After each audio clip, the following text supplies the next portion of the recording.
What's up, east side? Heard about me, it's all lies. If you want good, change your mind, yeah. Don't want to intimidate, but more than just conversate. Don't want it to be too late, yeah. Know that I'm not usually your type. Darling, there's no need to be shy. See the curiosity in your eyes. Come a little closer, babe. I don't bite.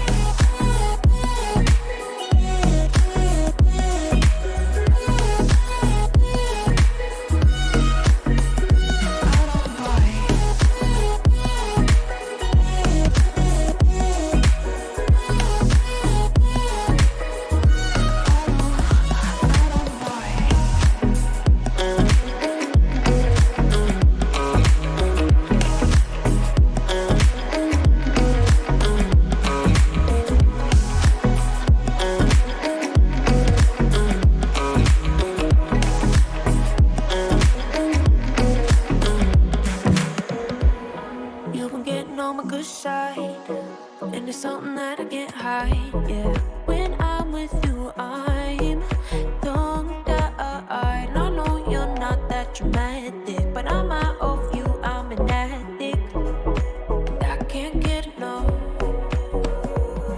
And I know that I'm not usually your type. Darling, there's no need to be shy. See the curiosity in your eyes. Come a little closer, babe. I don't bite.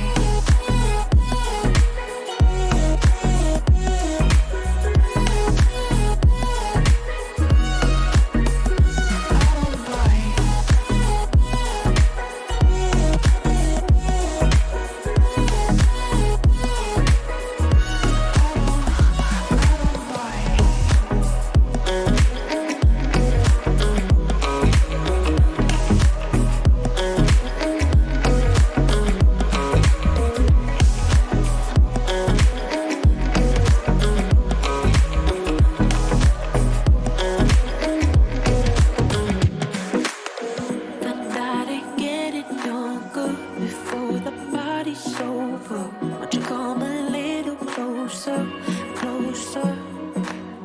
We're looking at each other, feeling drunk but we're sober. Won't you come a little closer, closer? Know that I'm not usually your type. Darling, there's no need to be shy. See the curiosity in your eyes. Come a little closer, babe. I don't bite.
All right.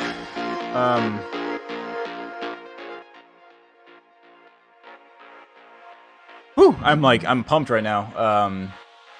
I just beat Hades with fists. Holy crap. We gotta change the scene here, huh? Hey, Jimmy. Sorry that you had a bummer workday, but I'm glad you're here to party.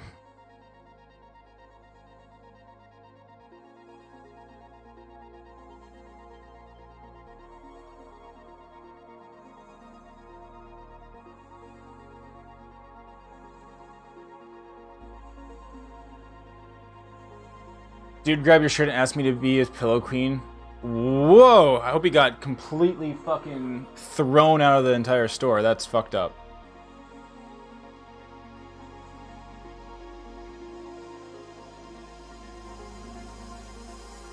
Got him! Good. Good for him. Good for him getting thrown the fuck out. Okay, we're still waiting for some folks, so We'll give peeps a few minutes. Still waiting on, I think, I don't know where Neon is. She may or may not be joining. If she's not joining, that's okay. I don't expect tonight to be a lot of roleplay stuff, or a lot of combat stuff, so it would actually be okay to have basically some roleplay opportunities here. What's the last session recap? Oh man, I'm behind on those. Big oof. Probably gonna be behind on those for a while, huh?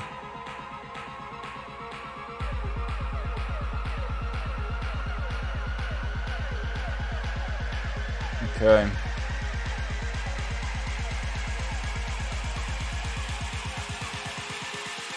Should have something open here.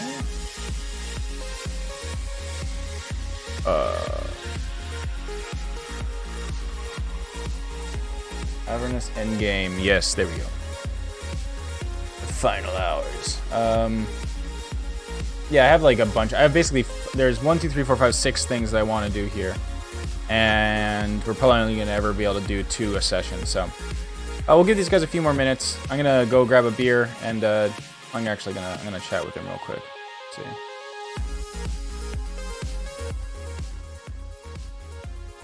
Well, that's a long fucking song. Holy shit. I like it, though. What up, my homies? Yo. Hey. Oh, I actually want to... I'm reading all the fly memes. Oh, dude, fly memes, so good.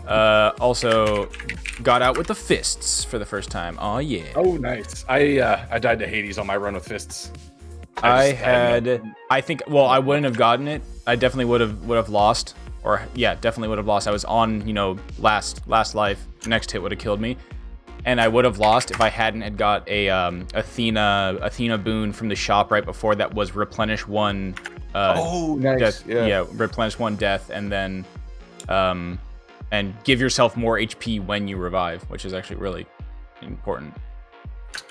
Fist, yeah, for a long fight like that. My biggest problem with Fist is that it's such a close range build unless you get the specific upgrade for the Fist that makes you're like it a little bit more ranged. Yeah, I was whiffing all the time. Like I'm trying to get the ads, like the skulls, to kill them, and I could kill them if I hit them because I had a really good Doom build. So it'd be like 2 hits, then leave it and have Doom do the rest. But it just sucked because it was like I would start swinging and I wouldn't be hitting it because I was too far away. I was running that problem too, but then I did get the range upgrade on my second hammer, so I had range and. Unfortunately, I'm still filling out the fate board, so I'm just picking ones I haven't used before. But I tried the slower attack but higher damage fist, and I don't like it at all. You gotta get the second tier like aspect of it that turns your uppercut into like a magnet cutter thing, so it sucks enemies towards you. So yeah. I unlocked that. Are you talking about the aspect, right? Yeah, the aspect. So I did. Yes, I unlocked it. I use it, and it would not suck anything into me at all. No, that's wrong. It will. You need it. It needs to hit them. I mean, it definitely will suck. Definitely does suck. Okay, because when I use it, it would have like this weird kind of like pink line to them, and they kind of get like staggered, but they wouldn't come to me.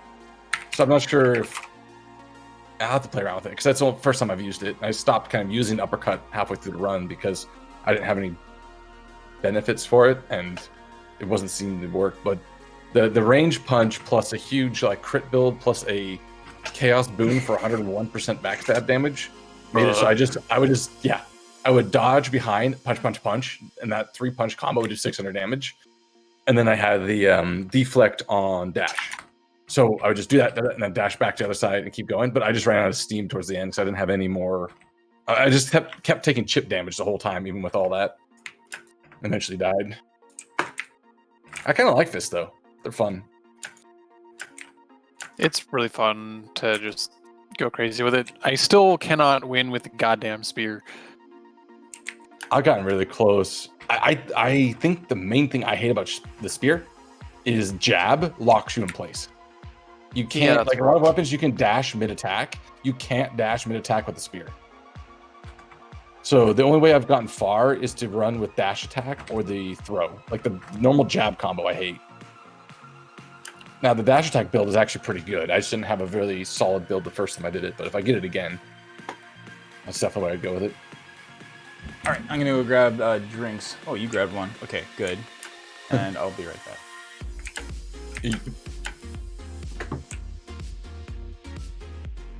What's up?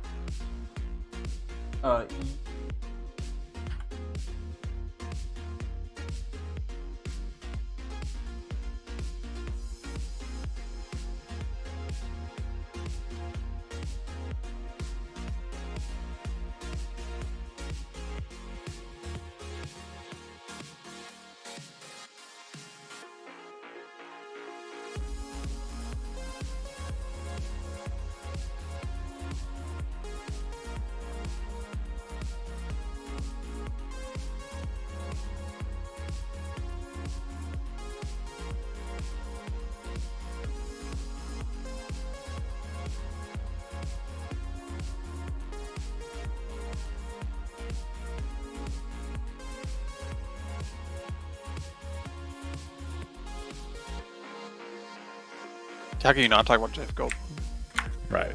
and his work? I need to I need to test something. Does this will things work now? Is the question. Does this work? Does this actually work this time? Yay, it's back. Congratulations. Yeah. You are a winner. Alright. Burpees just now.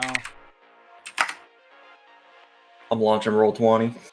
Did your presentation thing go well, Scuzz? Oh yeah, the thing today was like, I mean, I finished it in like, no time whatsoever. It was basically a summary of the stuff that we discussed the day before, so that's not a problem. But it's still interesting because I'm talking to my entire department, so it was like 33 people there chilling, listening. And then of course today was more about big money contracts getting signed. Undisclosed amounts of money. Amazon Web Services with AWS. Ooh.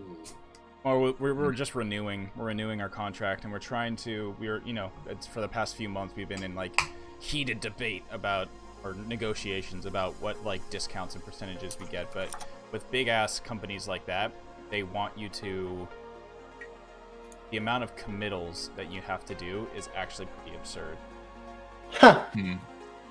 They want you to do shit like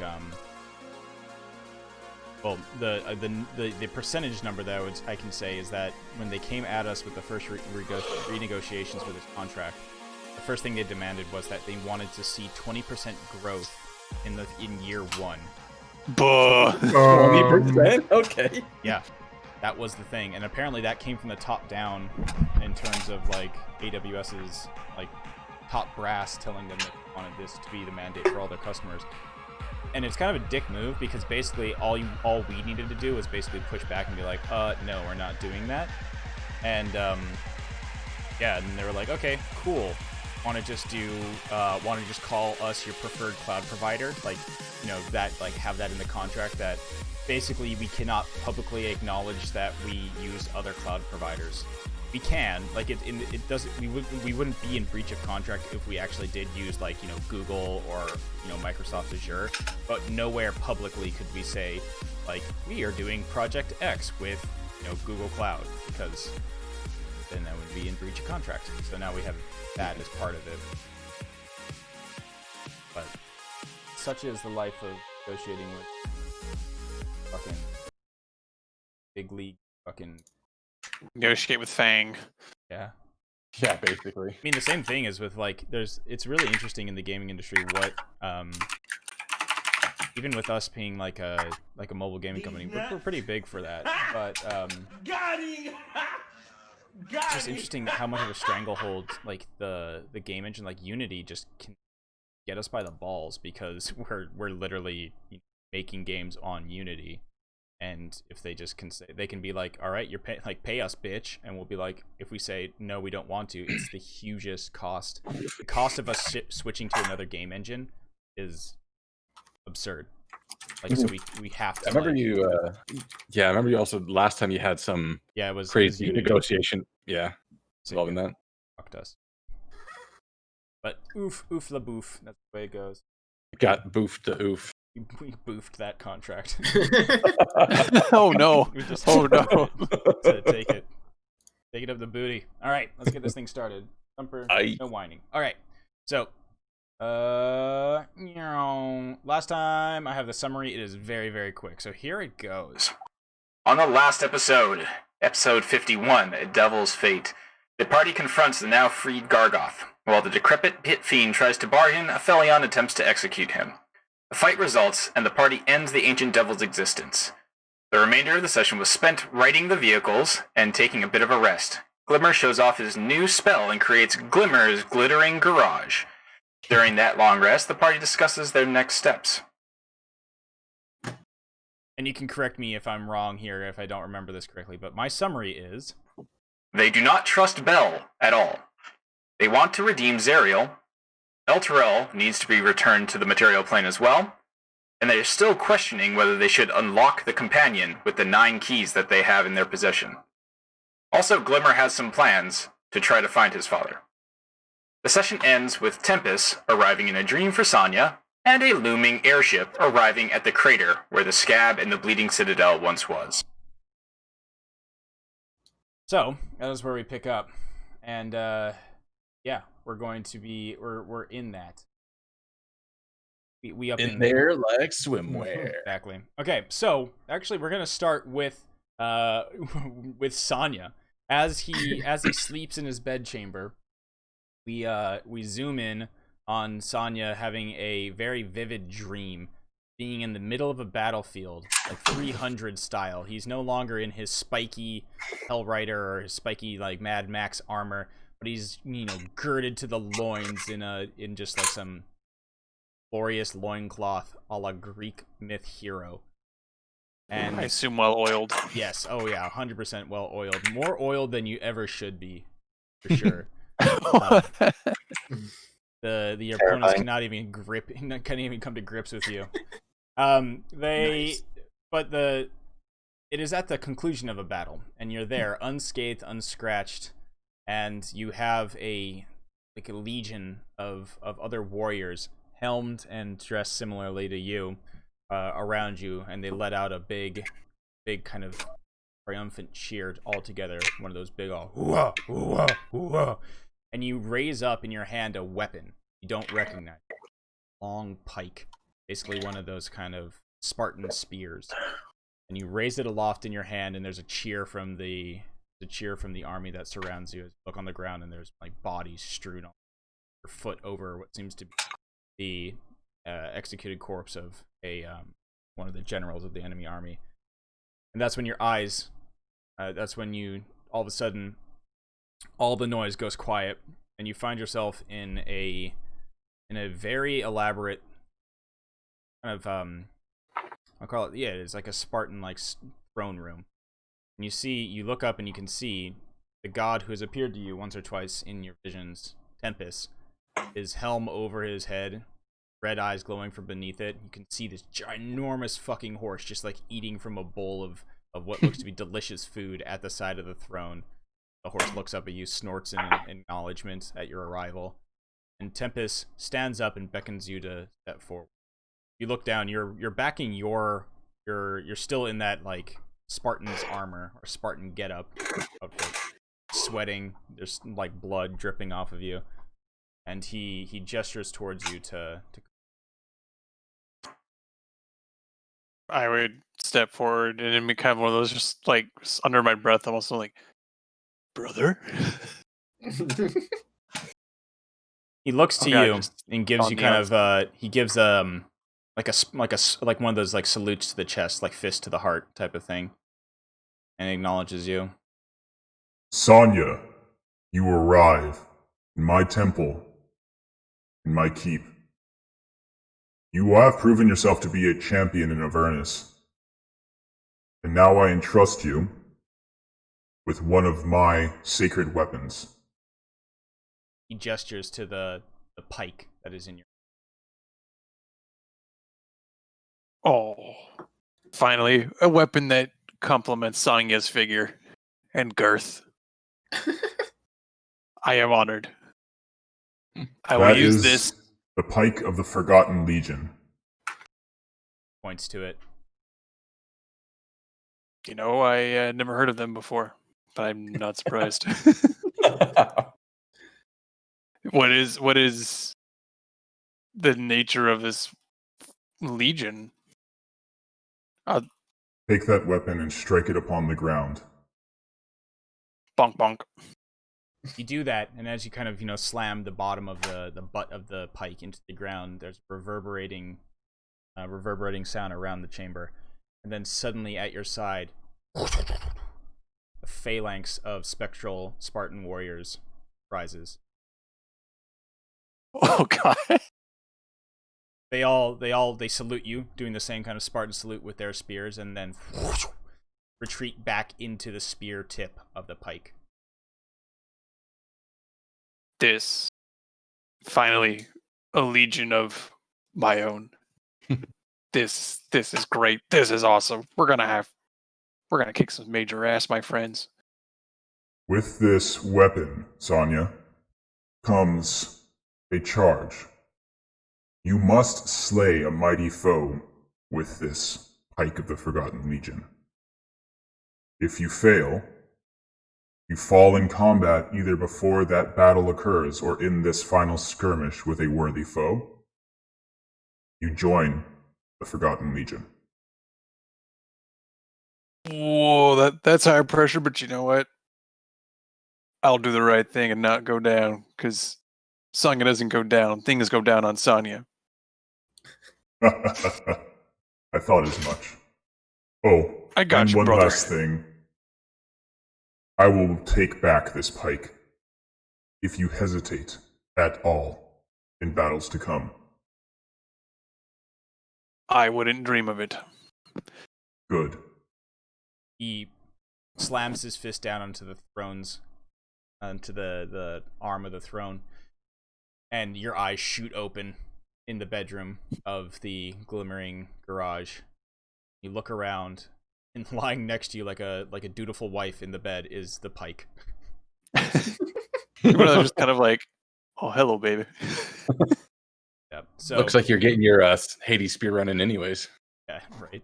No, So if you go and check the group items for Sonya, near at the bottom, the Pike of the Forgotten Legion has some interest.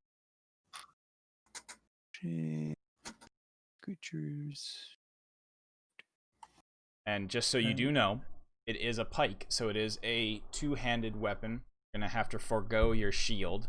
It'll be a little bit more easier to hit, but the benefits of this, it basically is you've now changed into a little bit more aggressive. Be aggressive. All right. Be aggressive. All right, so the remainder of the folks in the glimmering garage, morning comes, and everybody wakes up after a long rest, recharging all of their spell slots and all their health. No problems. As you guys get ready to head out, meet in the common area, the main area that you had your dinners and kind of were hanging out last time. And do you have any initial discussion of what you guys want to do before Glimmer brings down the house and you guys head out for the day? We never figured out. Down the house. We never ended our moral discussion, but I think that's all we. I think- do. Yeah, I think that We was. kind of came to an impasse on exactly what we wanted to do, but we did need to figure out where to go next, at least to I start. think that we had decided, at least what I thought we had decided, was to go see Adelphi the previous night. Yes. Yeah. That was So she could yell at you. yeah, whatever. Yeah. Guaranteed. We will see. It'll be funny. It's I'm true, sure. it will be funny. No matter what happens, it will be funny. Right. Well, in that case, I believe it is time we got moving. Yes. Yeah, I think it's time to go. Okay. What is your closing down ritual look like, Glimmer? So basically, I just tell all the servants to clean all our shit up. And then as we step out, I basically reach up to the top of the portal and pull down a shutter garage, shutter garage door. Mm-hmm. So, So all the cars are driven out. The doors open. The cars are driven out. All the Keanus, who I guess is what we were assuming all the servants were. Oh yeah, the Yes. Keanu If you remember Jeeves. correctly, all the The Keanus. Keanu Jeeves, yes. They go about Sad their Keanu's thing, still sitting there. closing everything up and taking care of everybody's mess, cleaning up. As you guys drive the war machine out into the Avernus wastes, you see suddenly above you a shadow, like a giant vulture, covers all three of the war machines. Well, that cannot be good. I believe we do have company. What are we looking up? What do I see? You see Looking out the window. a smaller kind of smaller airship, similar shape, I guess you would say, to the giant flying fortresses that you'd seen cruising around Avernus. That kind of, infernal metal is what it's made out of. However, it definitely is looks to be like a quicker sort of Corvette type of ship instead of a battle crew. Oh no, that's really wicked indeed. All right, I'm going to prepare a warning shot of Eldritch Blast. I'm not going to cast it, but if it gets within range, I'm going to give it like the warning shot across the bow kind of a thing. If it looks like it's approaching us, which I assume it is. It is stopped above you, and is slowly descending. Okay. But keeping pace with us because we're moving, right? Well, are you guys still moving? I think we were getting, like we pulled out. We closed the Yeah, 'cause garage. that's the basically it's the instance of you guys pulled I out. see. Glimmer walks up to the garage door, Yeah, grabs Mike's still it. putting my keys back in my pocket. pulls it down, and just disappears like a zipper into oblivion. And and then Glimmer, you turn around and you're just like, all right, are we ready? Oh shit! You look up You're like, and there's Fuck. a ship descending down upon you guys. Well, looks we may have to run or we have to fight. I just hold my ground. I'm not gonna do anything then. I won't. No warning shots, but I'm preparing to cast. Those who do have those with their keen perception, you can definitely see there are probably like half a dozen small little spined devils manning what look to be like soul cannon turrets on the ship. They're all trained upon you. How many? Like half a dozen soul cannons? Yeah. We're soul cannon light. Well, half a dozen weapons. It's hard to tell what they are. A few of them up in the front, you can definitely tell bear the resemblance of the soul cannon that you have mounted on top of the soul train. However, the remainder may be, harpoon, something else. Okay, but like clearly enough that they could do a lot of damage. Given the signal, they would definitely start to bombard. Well, shall we see if we can talk our way out of this one, boys, or shall we try and run? Yeah, what is it? Yes. Sorry, there was a bug in my throat. Fly.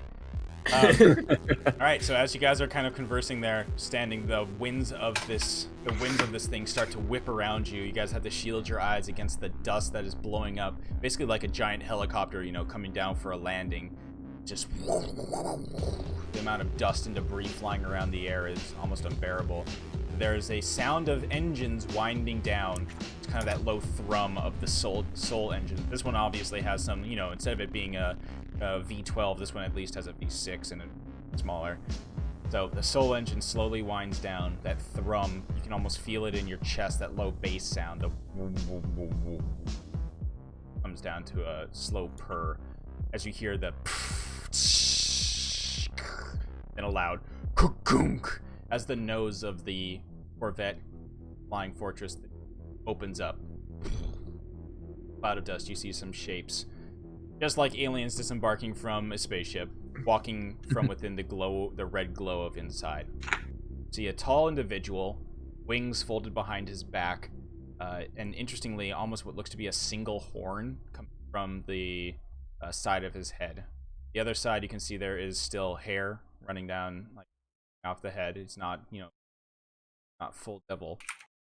And as he comes into the dim light of Avernus, Glimmer, you recognize immediately your father's face. Oh, fuck. I have my hand on my blade. Oh damn, he big. Oh wait, I still have tusks, don't I? He ain't. No, he ain't thick. Oh, sorry, he's the one in front. Right. My eyes are drawn to the thick boy. Oh yeah. So as he comes out, that is him. Just one. Is that what happens when the fly lays eggs? God. Looks So- like a little Geralt. Yeah. Yes. So he Wait, has, is half his face like scarred? Yes. So half of Okay. his face looks like it has that fiendish appearance to it. Has the spiny protrusion stuff coming out of the shoulder, and he has this large horn out of his. And right the other forehead. half is just a silver fox. No, but Glimmer, Chimera. I guess you recognize your father from the profile that Like you saw some as you images, landed in yeah. Avernus, and then more so from, I guess, the pictures that you've seen growing up. Father look. The weird thing to you is that he doesn't look a day. The part that's still human doesn't look a day older than any of the photos that were. Maybe there's like a photo of mother and him while she was still pregnant, and it's just Yeah. like it doesn't look like a day has passed. Yeah, so like for a brief moment, he holds up like the gaudy ass necklace or like amulet that he has, opens it up and like compares images. It's just like copy paste, except for the devil side. Yep. I'll look at him. I'm like, I got your letter, and I'll hold out the ransom that we got, and I'll use mage hand to like hold it like halfway between us. Yeah. So as you do that, you notice that he is flanked by what looks to be 6. You can tell by their armor and as you have fought them recently, but look to be 6 Narzugan. But they wear different armor than the other Narzugans that you have encountered before. They look different than the one that you'd saw in the streets of El Terrell. They look different than than Vasago, the Narzugan that was the fiend that Hamon made a deal with ages ago and now has a pact with. These have a specific like regalia about them, insignias on their armor, and as you look with your very good perception, your eyes as you hold up that wanted poster, your eyes scanning these dudes around, you can tell that they wear matching armor to Chad. Like his own personal honor guard. And the big dude, the big horned devil in the back here, he definitely has the same type of. He's just like the big brute dude, like floating a couple inches off of the ground, his wings flapping lazily. He also has similar regalia and symbols on his arm. Interesting. All right, So, so I mean, Is anyone you're else as- looking at that guy and wondering how his wings hold him up? yeah, doesn't the, Yeah. the physics absolutely make Yeah. zero sense? Like the sheer homie should be mechanics of it are flapping fine, like a but- hummingbird if he wanted to be maintaining that altitude. But I'm pretty instead, sure it's just magnets. it's just magnets. Exactly. Right. The guy has some repulse boots. Repulsion boot. So you're holding up the wanted poster. There's a moment of silence. There's a pause here where you can see Rashad's eyes that do have that red glow to them dart to the poster and start, and look at it. But there is a brief moment where others can. I want to know what others are currently. Felion, you've moved up. Are you just kind of taking a? I would have stance? moved up put just like 5 feet between me and Glimmer, and I would have not spread my wings fully, but like spread them a little bit and kind of like shaking them, like kind of a like stretching them sort of feel to it. And just kind of be like a step ahead of Glimmer, so that I'm like another like 5 feet closer between him and his dad. Okay. And a hand is on my sword the whole time. You as your hand is on the sword, you definitely see Rashad's eyes dart up to you, Aphelion. Eyes go back to Glimmer. Sonya, you. I think Sanga would, that fresh in his mind is going to be kind of like, well, gonna walk up as well, because can't back down now. They're just gonna go up to like right about hers. My boy's stancing up. A voice. Bruh. Okay, Amon, you're Come still on, like. steps up behind you, like peeks around your shoulder. Hamon, are you just Correct. also preparing a spell, or at least holding something? I'm holding my hand behind my back, preparing a spell. But at the same time, I actually want to focus my attention on the ship that came in. Does it appear that there's anyone else still on the ship, or is there any way to look inside? Give me a perception check. Okay. I'll make sure I have the right one. Perception. Oh no. I really like to imagine that Churro is cracking his knuckles. Every single joint in Churro's body. He's looking at the big guy. Yeah. I assume yeah. I don't say anything. Yeah, I think you're distracted because Churro is like looking at you excitedly. He's just like, oh, fight. Eclipsis, you, what are you doing? So when Glimmer first showed the note to Zaddy over there, I basically, because you said you mage handed it, right? Yeah, it's floating like in the halfway point between us. Yeah, like right. Okay, so I'm also going to send a mage hand, just like flipping him off. But I'm not. I'm gonna do it super like nonchalant, like wave my hand and like do do do do do. Just kind of be chilling there with like just a random middle finger in the sky. Because I'm not. Yeah. I'm just gonna wait. Like, this isn't my battle, so this is Glimmer. Mhm. But if you fuck shit up, then I'm gonna fuck shit up. I mean, it becomes your battle, so. Yeah. But like ultimately, it's kind of Yeah. I'm gonna let Glimmer take the. Glimmer can take the heat. No, Glimmer can take the lead. Got it. Okay. Ilya, is there anything that you would want to be doing? Just crosses her arms and waits to see which side starts the fight first. Got it. Awesome. So, as you all kind of stance up, do your things, basically all of you kind of doing your idle animations in the background, Shad smiles and he speaks. He addresses everybody, but doesn't let his glance or his gaze fall from Glimmer's. It's like staring you directly in the eye, Glimmer. Right. Looks at you saying, "This doesn't have to end in a fight. I'm not here to incite violence. I am open to a conversation." That's actually perfect. I was hoping it wouldn't have to come to it.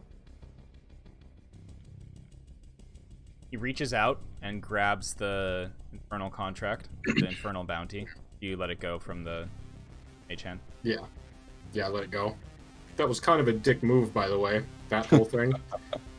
He takes it, and he grabs it in his hand and crumples it up, and you can see a flare of flame as the contract disappears. Water under the bridge. You obviously were quite strong and able to deal with whatever I threw at you. Circumstances were different then. New information has come to light. And then what's changed in whatever the hell Avernus week is. I know what you are in possession of. Glance goes over, see Othello, and you feel his glance on the weapon and on you in general. I know what you have retrieved. I scoff. And what do you want with it? What because Ariel doesn't want it, presumably. What do you plan to do? Well, I'm not exactly sure how that's your business at the moment. What do you want it for? I'm gonna have it just Really, guys? stand That's up. what this is gonna be? Yeah. Come on, No, can you someone- do. I mean, wow. To be fair, we're the ones in possession of the item, therefore we're the Yeah. ones with the agency. Yes, no, it's very true. So he looks around and pauses for a second, lets out a low laugh. I'll have you know, my men here are loyal to me and to me. They've been to, pardon the phrase, to hell and back with me. And That's a good one. Huh. I keep my Sketty breaks out in laughter behind you, just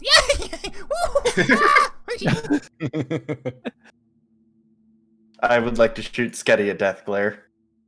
Sketty, like, Just stops. Wait. Just gives the Ed like look. Just I shoot a Philion with a glare right back. glares Friendly all around. fire, friendly My fire. glare deepens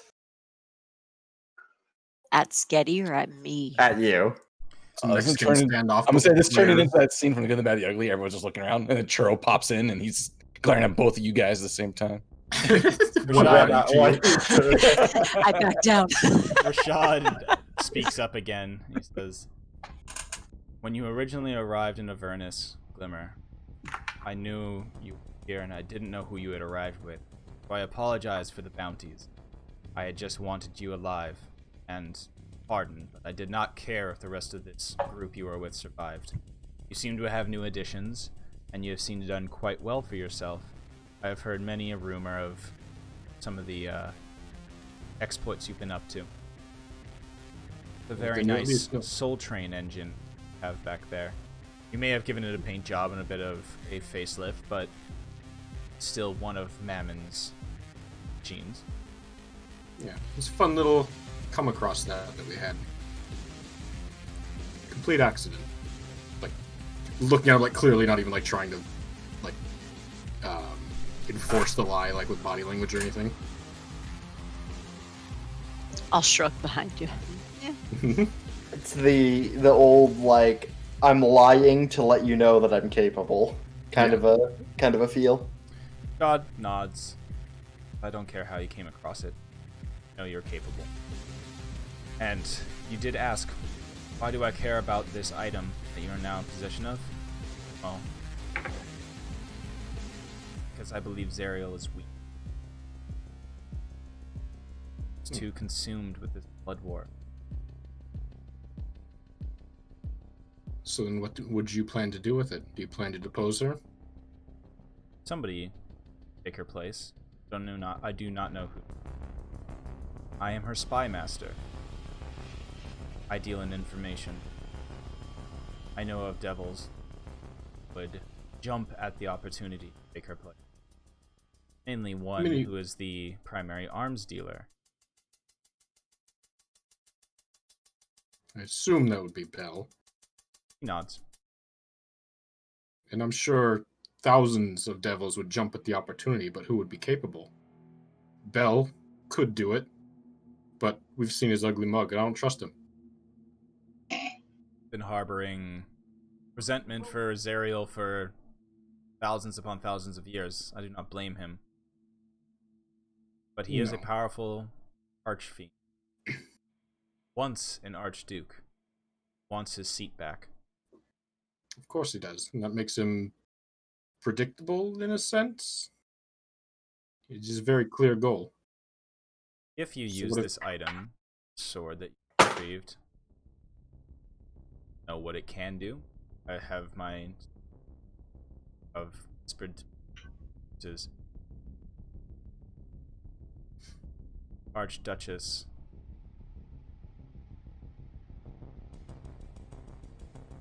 The words come out of his mouth kind of like he's disgusted by it. Like it hurts for him to say it. Right. Then I know Bell will be there to take the throne as soon as possible. Has eyes and ears as well. Spy networks around Avernus and the Nine Hells are intertwined, twisted.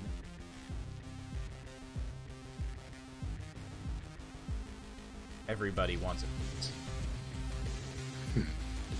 So hear me out. Clearly this blood war, the longer I've been down here, I've been beginning to see its importance. Not just in hell or to the demons or the devils, but to literally everyone everywhere. Wouldn't a spy master make an amazing general in such a feat? Or in such a instance? I have had those thoughts, yes, my son. But wouldn't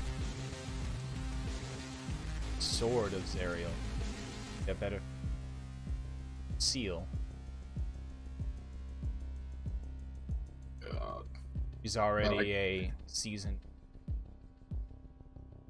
leads the legions front lines.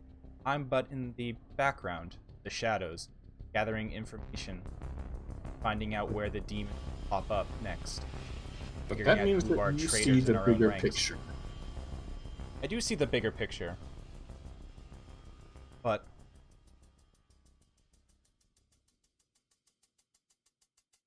I think it's her right. Well, if she can't claim it, then why would it be her right?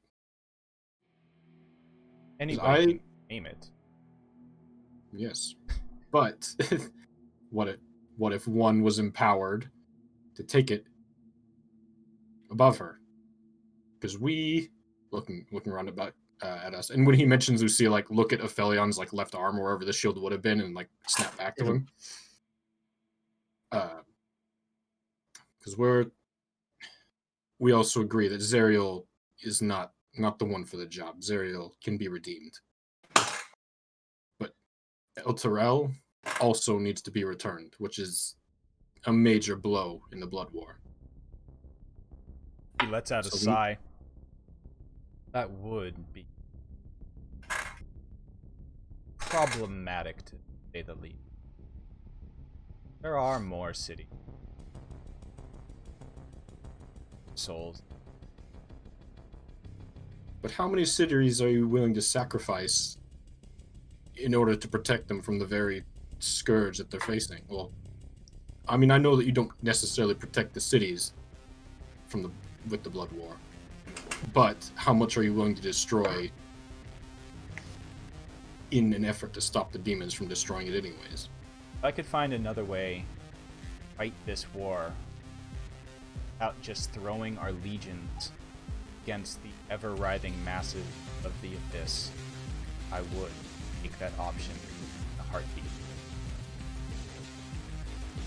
And what happens if the demons are stopped in full?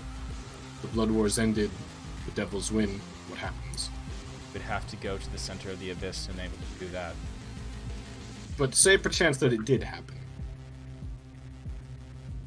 And the legions of hell would their attention elsewhere. Such as their want for power. They would focus their goals on the material plane or the other planes surrounding, influencing, getting into inner circles, gaining power. It's what the fiends want. It's what devils want. And you don't include yourself with this. You say that's what they want. That's what devils want. You're not including yourself. Give me a... Oh god, I will use my inspiration on this. And you can get a +5 on it. Oh, damn. Oh, shit. 27. Awesome. Whew, thick. Nice. Catch the faintest of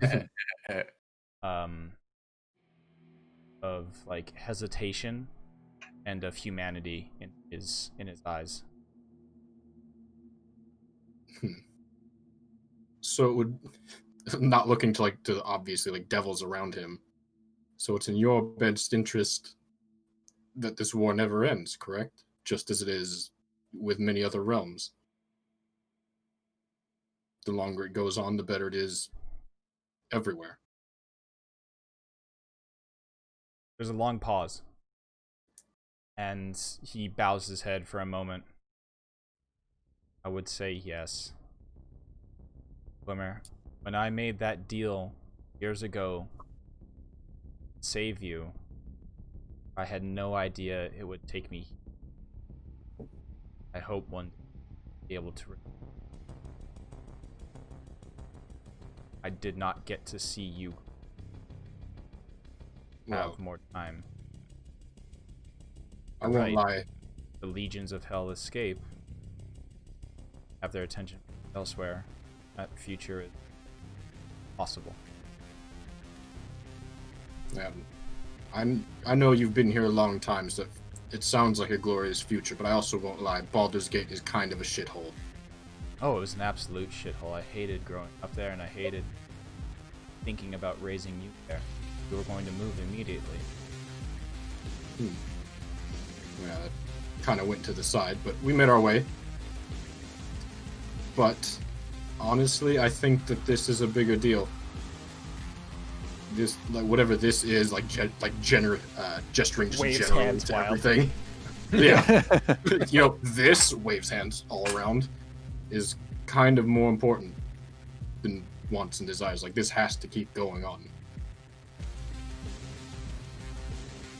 And if Zariel is too weak and will potentially lose the war, we need someone stronger, but not someone who truly wants to win.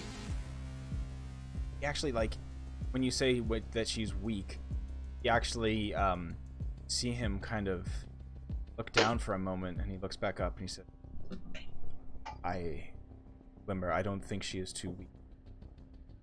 I think she is too strong. I think So she then can has win to this be war. opposed. I think she has more plans to bring down more cities, such as El Terrell, to bolster the side of the infernal legions of Hell. Truly push back the devils, or the demons, into the abyss. The balance must be maintained. So then it's not a question of should she be deposed, she has to be deposed. When you say that, Aphelion, he looks to you. That phrase. Kind of narrows his gaze. No, we've been speaking balance. That is specific. You working with Delphi. Very astute, His, yes. like, fingers cover his mouth. Kamon's going to be very carefully watching his reaction to how he reacts to this next little bit. Yeah. We have had contact with Adelphi, and my mother has instilled her ideals upon me. I'm going back and forth between them. I'm like, oh, and then like as soon as Aphelion says mother, I'm gonna look back to catch that. Rashad, yeah, there's a poignant moment of pause as you can almost hear like people, the devils behind him and their armor shifting. You can hear like the clinking grind of their armor plates sliding over each other as they kind of like awkwardly shift, and like you see their helmets like looking at each other. There's a thump as the horned devil just kind of gets tired of flying and just like lands. But Rashad smiles at you, Aphelion, and gives this curt kind of bow of the head, and he says, "Send your mother cards." Nice, bro. And as he does that, Aphelion, give me a perception check. Yeah. As he does that, he kind of gives that like slight bow, and he opens up the cloak, just the slightest, and you see the symbol of balance embroidered on the inside of the cloak. You are also a man of culture, I see.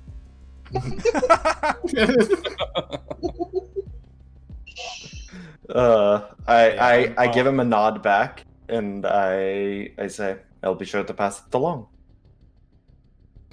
Did Hamon see this? Give me a perception check. All right. Keep happy. 14.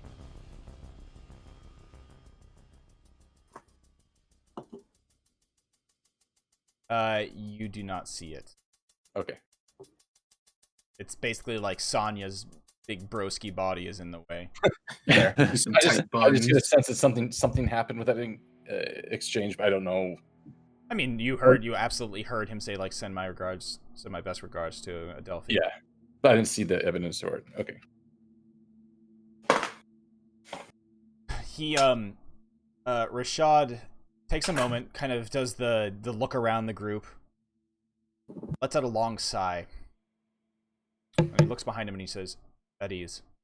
And all of the entire body language of the devil kind of entourage with him, the 6 Narzugons and the giant horned devil, completely changes. The horned devil just sits down on his ass, just just like sits down there. Kind of sploots down. Yeah, sploots. Roadhog sitting there. The Narzugons obviously changed their stance from at attention to, the at ease kind of thing. They're still warily watching you, but hands no longer on weapons, staring and looking. Seeing this, Ilya just under her breath. Oh, thank God. Yeah, there is a the tension in the room, so to say, completely deflates at this. And Rashad walks up to you and embraces you in a hug. Yeah, I embrace him back. Yeah, there's just a moment of that, and he steps back and he smiles, and it's this kind of a creepy looking smile as half of his face has been kind of transformed and seared into the. Don't do that. Don't. He's got the Harvey Dent treatment. No. Oh yeah, exactly. Don't It's Harvey be Dent. happy. Harvey Dent treatment without the but not as quispy as him. I do want to do one thing as this hug is going on. Yeah. I Cast Fireball. Hugs gets in there on the hug. Disintegrate. I cast Quick, Detect while on he's him. distracted. Yeah. Well, so, actually, I'm trying to take advantage while he's distracted just to get whatever. Initially, the surface thoughts, and I will try to go one level in. okay. Surface thoughts are it is. Man, yeah, it's basically just like reunion and warmth, paternal love. Okay. So that is genuine on the surface, and then trying to read the thoughts directly. Okay. Would be a where's on it? DC 17 Wisdom. Yeah, I'll have him just roll 18, straight. DC 18. A distracted roll. Right. Yeah. And you. Oh, you actually, get you know it. what? Hold on. Let me check my. No, you get it.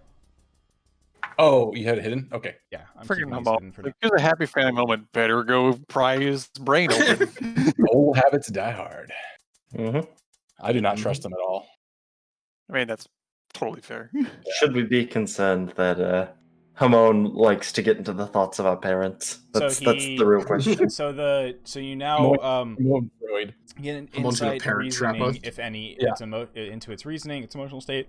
Something that looms large in its mind. The first thing that looms large in Rashad's mind is you see an image of a woman, and I don't think you've ever seen this woman before, but it's a beautiful woman that bears some resemblance to Glimmer, obviously without the horns and the skin. And headlights. It's in the eyes, guys. Yeah. Like, No, it what would the be. hell? It's like and the It bears a emotional- similar resemblance. It's in the Other nose than shape. everything. The emotional state is happiness, and the emotional state is happiness, and then you get this kind of in the background, still there and looming. There is a kind of like a big shadow, I would almost say, of ambition. Oh, okay. Oh, that's spicy. Consider what he said. Okay. Yeah. I will immediately drop the spell as fast as I can to see if he does not detect it. So he's doing the thing where it's just like he went in for the hug and went in for the embrace, and then he kind of like does the thing where he has like two hands on one on each of Glimmer's shoulder and just like staring at Glimmer, and you have indeed grown. The golden skin suits you now. And then there is a Glimmer, you see his eyes dart from yours to over yours. I almost imagine like he'd be like head over my shoulder, and then like you see the like from behind, and it's like him staring dead into Hamon's eyes. Oh yeah, exactly. The camera focus pulls just like a oh shit face on Hamon. I understand that you do not trust me, as you have just met me per se. But please, stay out of my head. Don't worry, I will not do this again. It is a. This is your You want first to be and first, final I'll be last. warning. Fair enough. I see you having a happy reunion. I do not want to interfere. It's just you kind of just Anymore. Yeah, carry on. Anymore, Hamon. I blame Churro. It's Churro's. You know what? I could actually believe that. Churro's absolutely just looking at. He's got cross-armed, just looking at us. looking disappointed that there was not a fight. Right? Yeah. He's giving it like a head shake. He's lighting up like a cigar. Like fuck. Which is funny because Y'all it's missed out. Every time we fight, Churro dies. He just dies immediately. Yeah. I'm gonna get boom. He's just an adrenaline junkie now. He just is like seeking death. Yeah, sweet. He's just a masochist. I want my next he's tattoo. living the millennial dream. He gets to die over and over And he again. comes back. Oh my God, Churro is playing Hades in this game. Where little do you know that new every time he dialogue goes every back, time. he actually gets to continue the plot of his own story. Right. He goes back and speaks with the other pig gods. All right, Ganon. there is that moment where there's just like, you know, the clap on the shoulder, Glimmer, as he steps back and he looks at the group of you and, all right, quite an interesting bunch. The tiefling, a man dressed in scrap metal, looks at Sonya. Hey, it's very pointed scrap metal. I have I you know. can see that.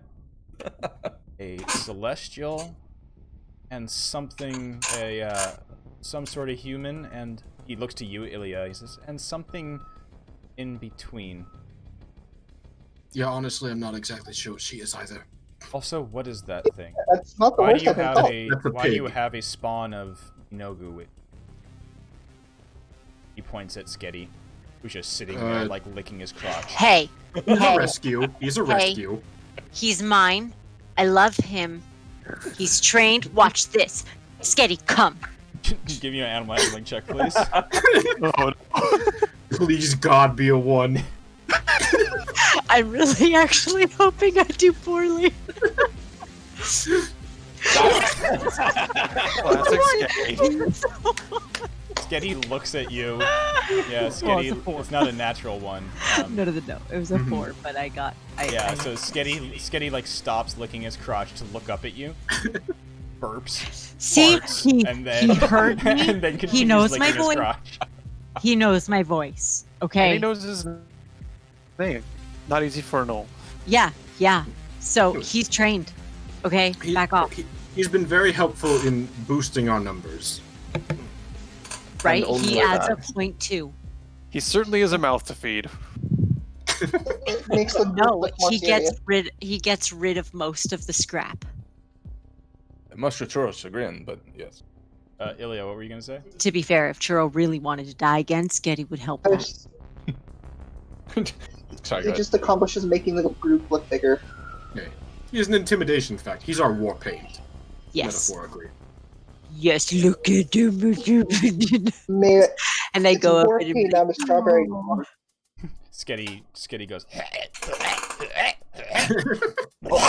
and Oh, barfs sorry. up something.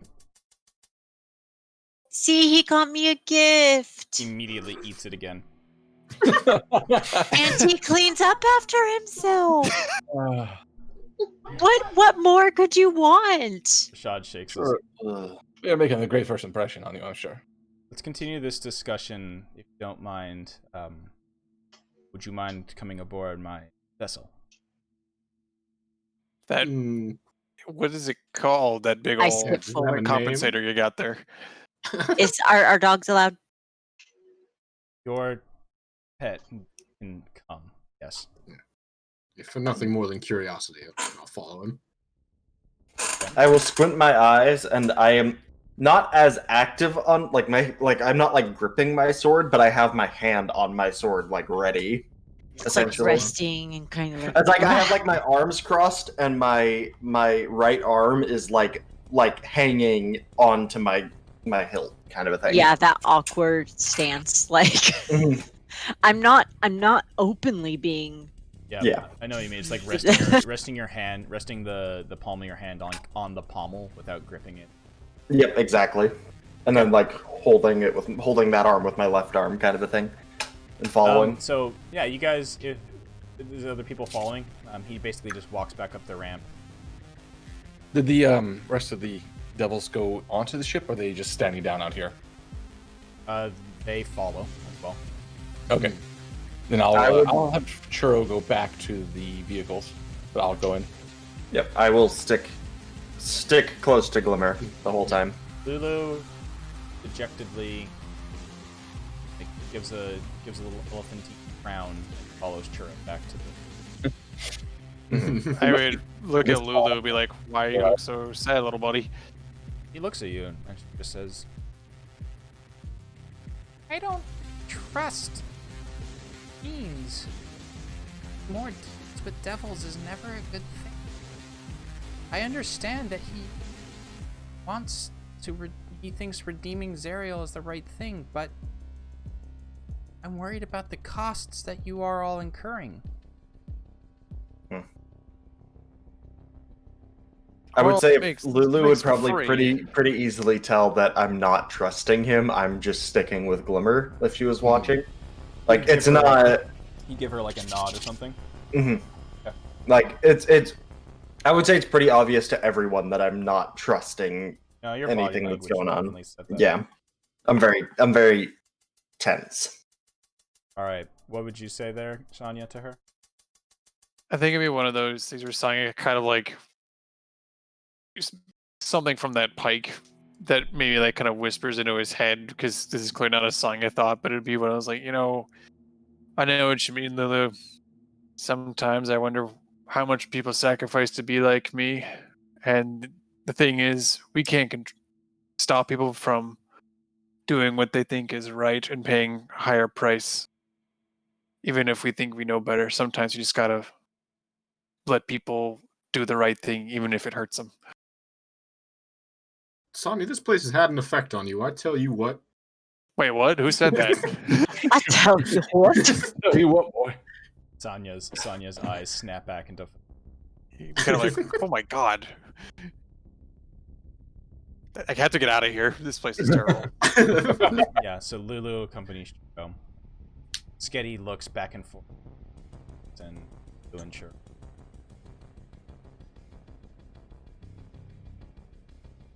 What? Why? No, they said you're allowed. Come on. He just gets up, does a quick boot scoot across the dirt for a moment, and then Yeah. Don't bring anything in. That'd be awkward. stands up and walks behind. Make sure your anal glands are expressed. Just every time there's been a fart, it's now an expression. Sure. Terrible. All right, Oh, so you God. guys, as you guys walk up the Infernal Iron gangplank, you're directed towards a kind of stateroom on the.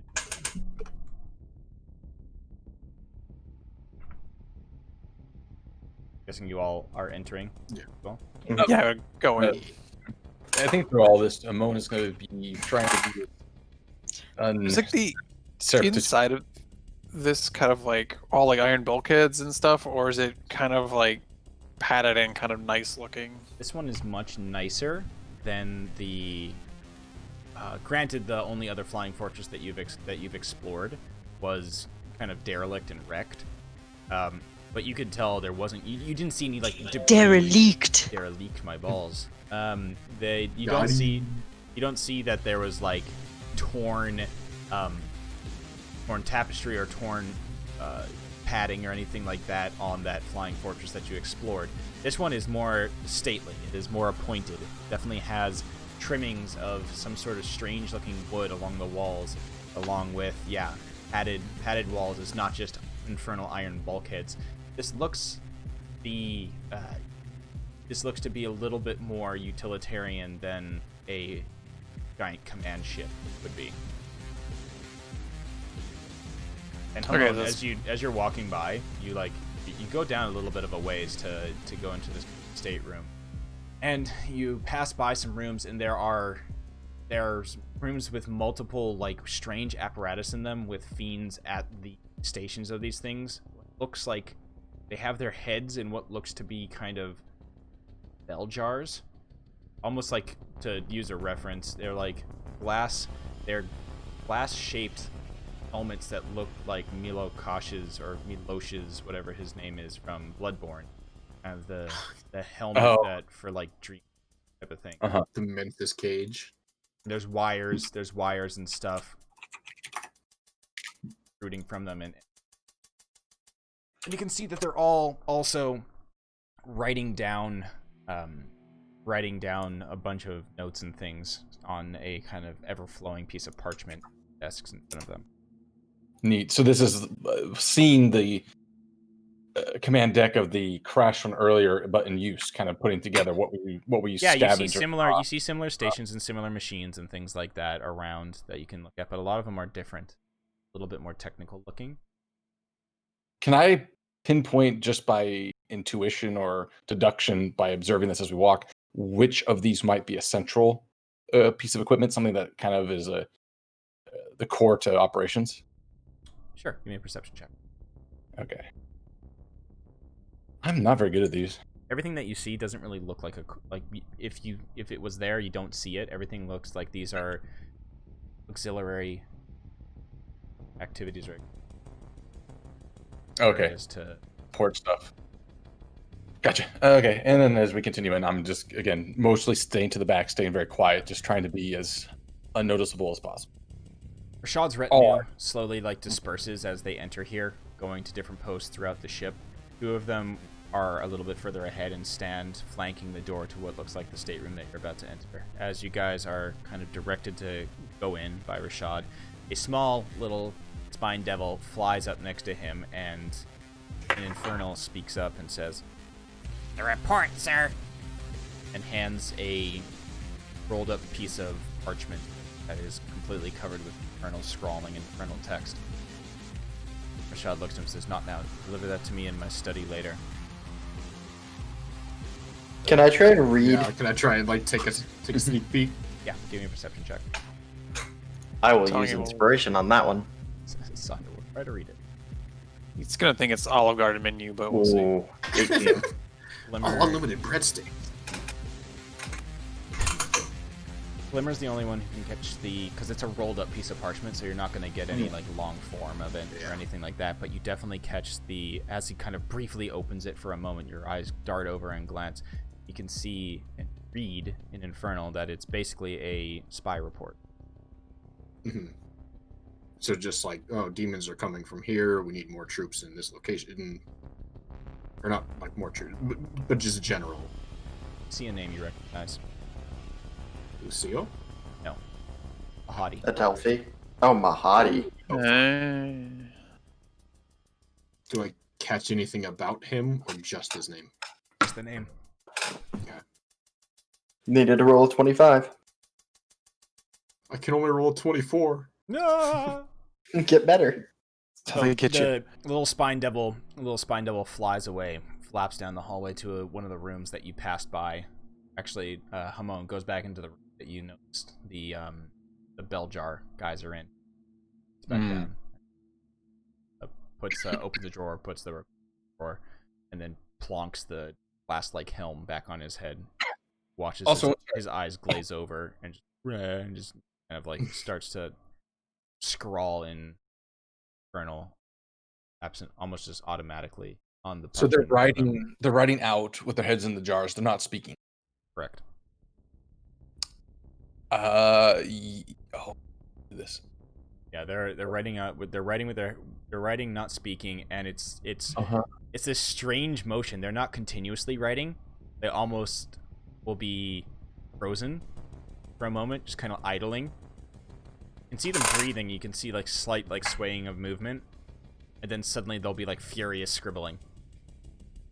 I'm gonna try something. Sure. I'm gonna try to sneakily cast clairvoyance. I'm gonna try to cast this in the room, centered above everything. You see no. Spell fizzles out. Oh, it just doesn't work? Yep. Okay.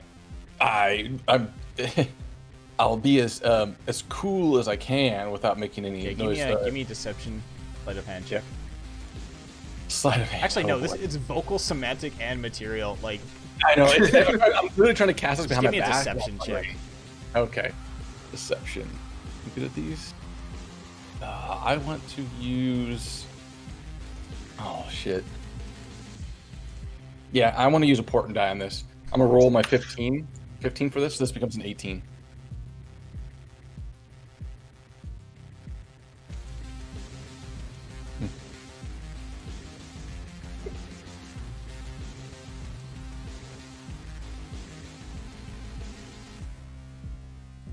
As the spell fizzles, you feel an iron gauntlet on your shoulder.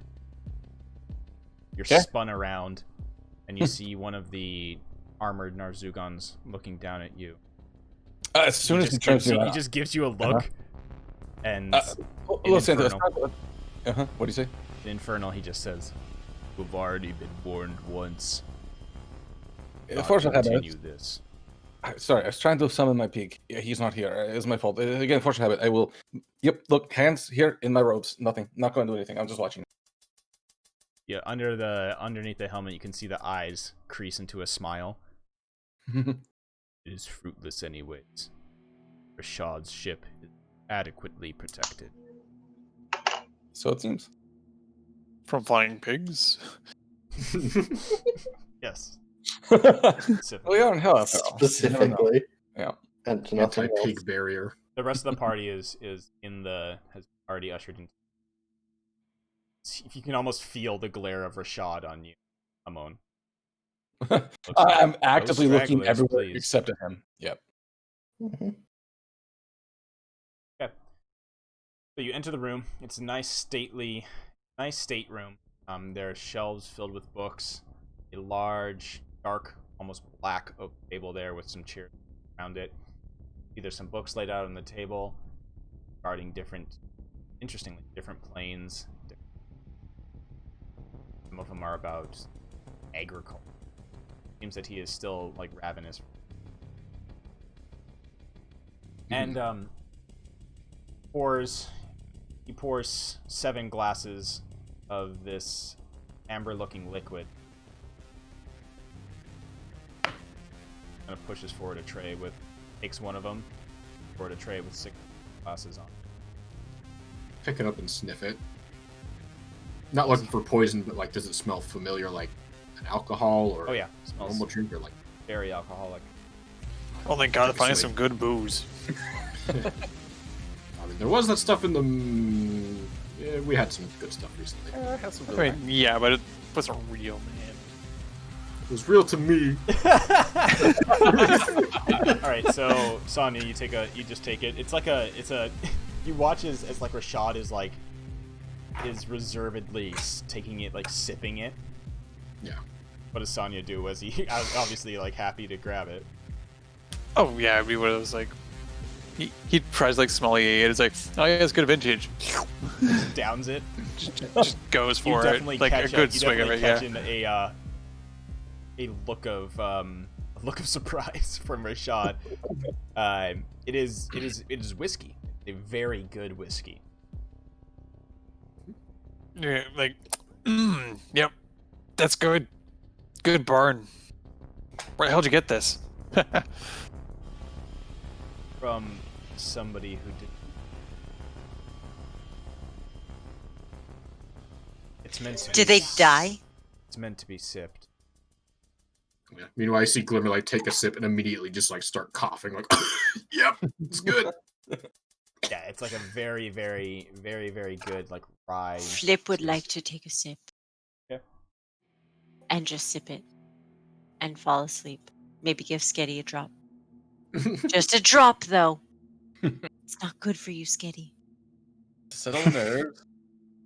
Yeah. Takes a drop of it and then starts like sniffing around ravenously looking for more. Flip just falls asleep and Sketty drinks the rest. Oh, there's nothing left. Oh, well then never mind. Starts fall licking asleep the glass probably. That quickly. Yeah. Definitely starts. Alright, licking so the glass. does anybody who else is taking a drink? I'll hold it to not stand out, but I'll wait for a good 10 minutes before I'll take a first sip, and then I'll just slowly. Leon? Yeah. Yeah. I am not taking it. I'm just standing behind Glimmer at this point. Yeah, I'll look at him like, "Oh, this is the first time you ever bought me a beer." Like, a drink, I suppose. All right, Ilya, would you take the drink?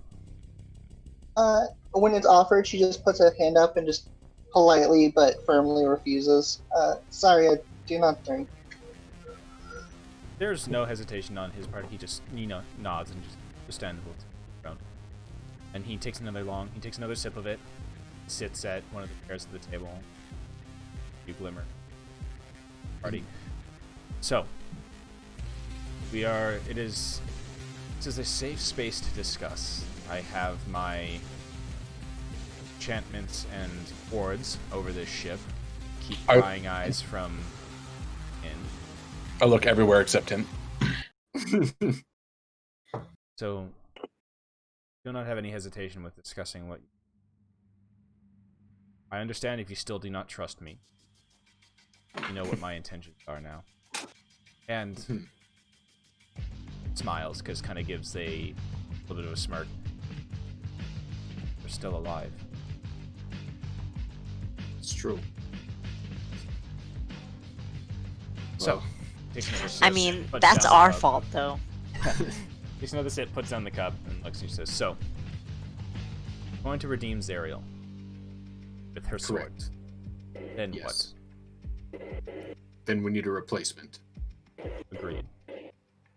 That We can't could let the be- blood war go unmanned. Right. And Bell will come racing. Seal will come stomping.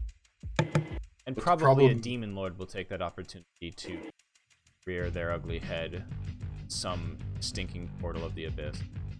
Oh, Which is did you not notice when you detonated that skin temple thing that you were this item was encased in, Good band name. that a large demon escaped process? Elliot very quickly is like, yes, I did. It was also somewhat on our to-do list. It's true. Yeah, there was a lot going on at the minute. We didn't really have time to handle it. I saw it disappear into the sticks on my way here. Well, that's How good. large a threat does it pose? It says the name of the thing because I refuse to even try to. And it says that was, or I guess more accurately should be, is Inogu's favorite pet. If it is headed back to the abyss to find him, will soon return with legions of demons' belly. Glimmer like squints his eyes, tilts his head like, gross. Oh, But- it is the same way that the devils have more refined ways of transporting our troops across the Nine Hells and areas. They're through flying fortresses or war machine transports. The demons prefer to use organic transport. That They're is going green. disgusting. I mean, guess they're you could starting call red. that because their ichor is indeed green. Yeah. Okay. Well, when the Krokektoek returns, it will probably vomit out hundreds of demons upon the shore sticks. Probably So it needs to be stopped accompanying before it either returns. Yinogu or another one of the demon lords. If we were to track this thing down and take care of it before anything else, would this help with any sort of post Zariel arrangements? You could Goodwill try, from- but it would be very difficult. The Krokektoek diving back into the sticks is probably meaning that he is. If we were quick enough, I could locate this thing, and if it's within our capabilities, we could try to catch Are it you and pull it prepared out. to fly the sticks, swim in its waters? No, but we have other ways. Been To there, try, done that. we have other ways to try to pull things out of there. It As may you not be said, possible. we are capable. If you so choose, that's absolute prerogative. However, there are options which probably would be better at this. So as I said, there'll be as soon as the signal goes out that Zariel is no longer the Archduchess, a vacuum will. Which is why we need a plan to put someone there before the vacuum is widely recognized. And we can't have someone there who wants to win. Well, someone who with the means to win. Like, I'm Yeah. sure Sketty wants to win, but you know he's I don't know that he knows what he's winning. Hey, exactly. He's like biting hey, his toe. maybe that might be the point, Oh though. my God. Maybe Sketty could take Zariel's place. There's a brief moment of a montage of just like Sketty's head pops up and he plonks his head onto the table like a dog, you know, like dogs plonk their head onto like your coffee table. Just like stares, smiles, his tongue lolls out onto the table into a pool of drool, and there's a brief daydream moment of Sketty just like on a throne with like piles and piles of bones around him, a bunch of buxom knoll babes like lying in the room, and Griffin airplane in the background. Yeah. Buxom knoll babes. buxom knoll babes, and just flying around a flying fortress, just like ripping fucking around Avernus, just like crashing through mountains and just Cut his head out the window. yeah. And then- Tongue like and then, 2 yeah, feet out. Then it just snaps back to his vacant gaze. And that's my image. So I'm just I don't think it'd be half bad. Well, that's, Everyone would win. I believe that demon taking the throne of, a devil lord would probably be something that is diametrically opposed. Also, I don't know how well Sketty would fare in a fight against Belle or Lucille. It would literally Just- be a splurt moment. It would just Yeah, it would be like a Poor kobold Kenny. up against a fire giant. fire giant dreadnought. But like, look how cute he is. He's I don't know if persuasive, you're, I'll give you that, but I think he needs more. more than puppy dog eyes, this is true. As the spy master, though, you have a good idea of who may show up in the case of a power vacuum. Yeah, you know who would show up, who What they're would who owes them Asmodeus, allegiance. what would Asmodeus do in this situation? He smiles and he says, Asmodeus is quite busy, but of course he would notice that something. I'm sure he already knows that wheels are in motion, some sort of event. I have my sources. We know about Mahadi, right? Yes, you guys do. Red Ruth Okay. told you that Mahadi is an agent of that. A while ago, you spoke to Red Ruth about Mahadi. She gave you the information when she was like, "No, he's a blah blah blah," and they're like, Right. and that's the reason why nobody fucks with him is because he is a Tiger Man. It's oh, more no, because common he is knowledge. a- in because Avernus. he's it's more common knowledge to fiends for sure. Yeah. Okay, so we can assume, or Amon can assume that Rashad most likely is aware of Mahadi, and therefore, well, I didn't see the letter. You guys saw the letter, so yeah, okay, that would be that connects that line. Okay, that's all I was trying to get at. Sure. But he continues. Rashad continues and says, Asmodeus would probably understand that there would be some sort of event happening soon. As I have learned, is preparing for it. I think all he cares about is having somebody in power that he can. Do you think that you would be better fit to maintain the balance, continuing in the position of the spy master, or do you think you could take on this position of lord, of Would Belle archduke? listen to you? Would Lucille listen to you if you were in that position of spy master? If steeples his fingers,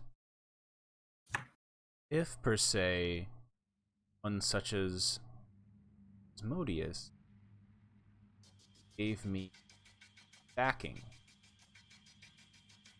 then one such as Lucille would have no choice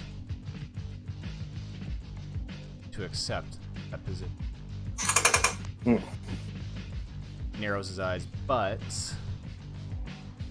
I feel that Belle, knowing him the years that I've been down here, believes that it is right. Probably try everything in power to take. But Do you think Asmodeus would have faith in him, having already failed his duty? Then? Yeah, he's already had his chance and failed. To a celestial, no less. He didn't fail per se. This promoted him. not for lack of, because he felt Zariel's zeal would win the war. But if he slighted and if he was ambition, I do not think Asmodeus would be wise to trust such one. And you say he's looking for someone to trust? Do you think he would? My brief interaction with Asmodeus through Zariel, I believe he respects intelligence over force. Do you think he would respect a third party? Perhaps one who has no current skin in the game, so to speak? Who has nothing but to desire to keep the Blood Wars running?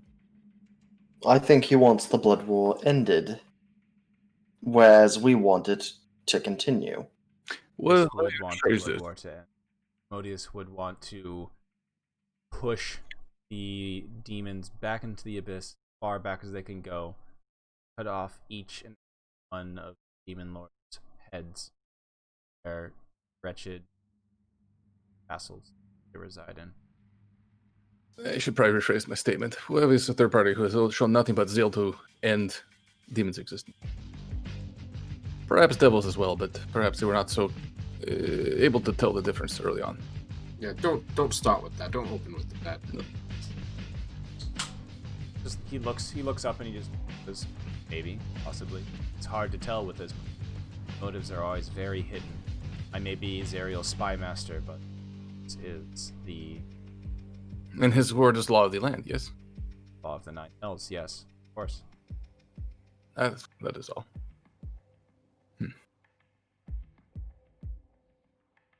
Yeah, and so Lucille, Bale, perhaps some other unknown as of now, lords of fiendish lords would show up, and yourself.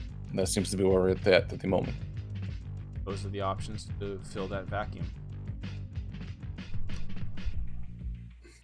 There is one more thing that we need to know is we don't know if it's a powerful entity, a powerful thing, we don't know.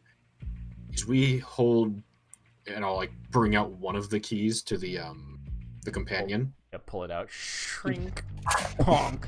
Oh, your close sword onto the table. is powerful. Mm-hmm. We do hold the keys to that thing over El Terrell. And we know it's something of Zariel's, but we don't know what's in it. We don't know what it contains. We don't know if unlocking this or leaving it in there changes the game. Maybe you know something. Yeah, Rashad, his eyes glance on it for a moment. All we know is Belle wants it. Whatever's inside. Or us to open it as a joke. There's a poignant pause. So you have the keys to the companion. All of them. All.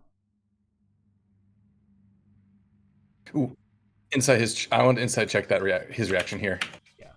Good Yeah. call. Sure. Yeah. Yeah, I Where'd think that at? Ooh, 13. 18. 24! Oh yeah. I am. Oh fuck. Got that familial connection helping out there. Hell yeah. I'm not gonna roll off Aphelion- that. Oh, everybody sees it. There is a look of surprise on his, like you absolutely catch the sudden look of surprise on his face as you say that you have all of the keys. Companion. He tries to look. He's basically outwardly looking cool and collected, taking another sip of his tea. You had his attention. You had his. Fuck, what is the line? Okay. Tension, but now You we had have his me at curiosity. hello. Yeah, no, you had me at hello. You had his attention. Now you have his curiosity. We met with Bell. He's the one who helped us get to, I'll gesture over to Aphelion's sword, the scab.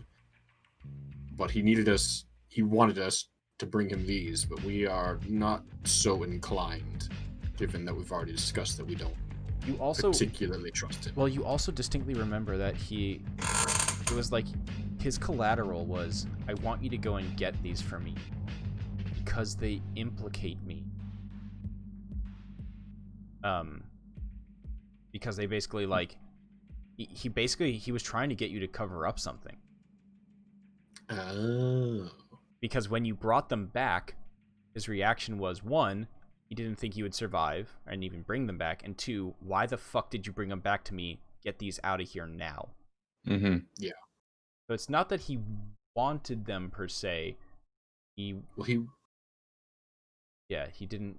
He wanted them accounted for, but not necessarily with him. Do we Yes. ever follow up on whose crashed ship that was in the first place? You don't think we definitely knew it was one of the Imperial ships.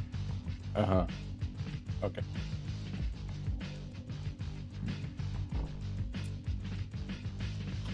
So Rashad just kind of, idly gazes at the key.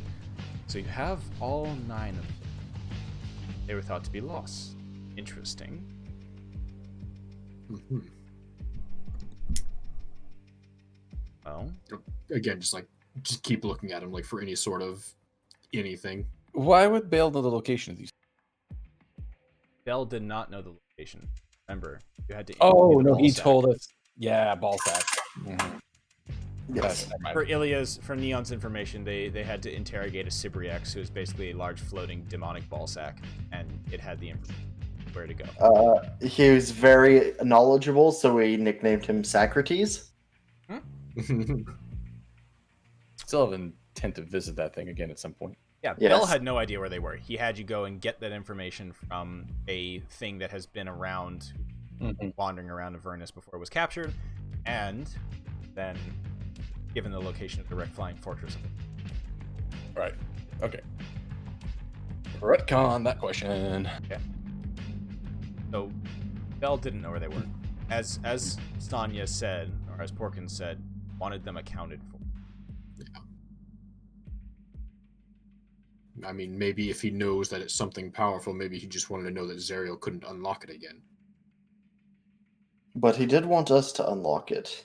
That's true. Did tell you to. But He also- we don't he- know if unlocking it just explodes and kills us. We don't know what it does. And he also asked that before we got the sword. Yes. So that may change his desire, because of knowing this. Oh, I can maybe scry on him later, see what he's up to. That might give us some insight of what his reaction to the sword being taken would be. As players, I think you described it earlier on, but as a character, we don't know. No, you have no idea what his reaction. Yeah, characters. Players know. So, Rashad, do you know what is in the companion? That's the million soul coin question. In the computer?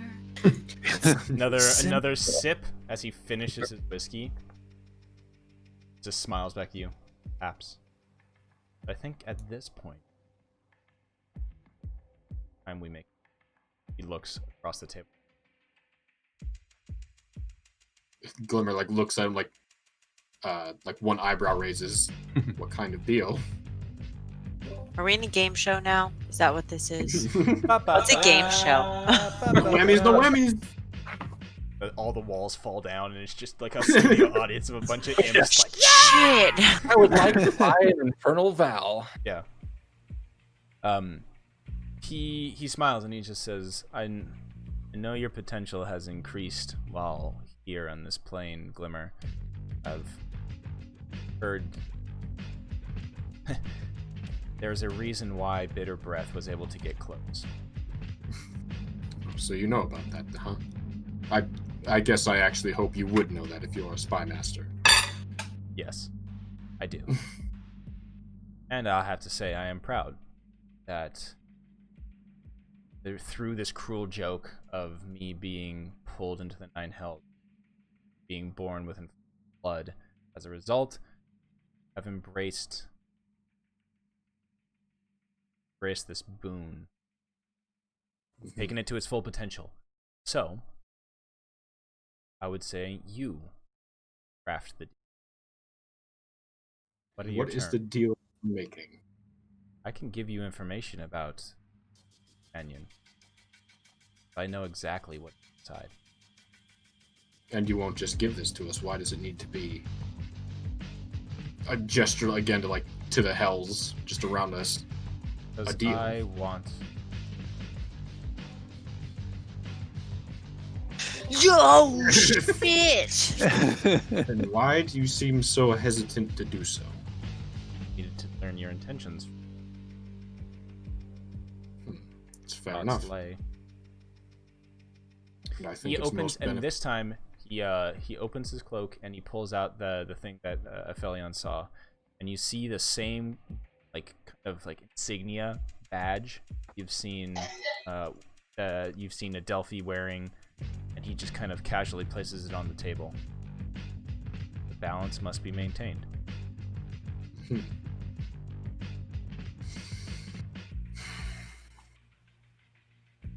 How hard would it be to reach you if we part ways here?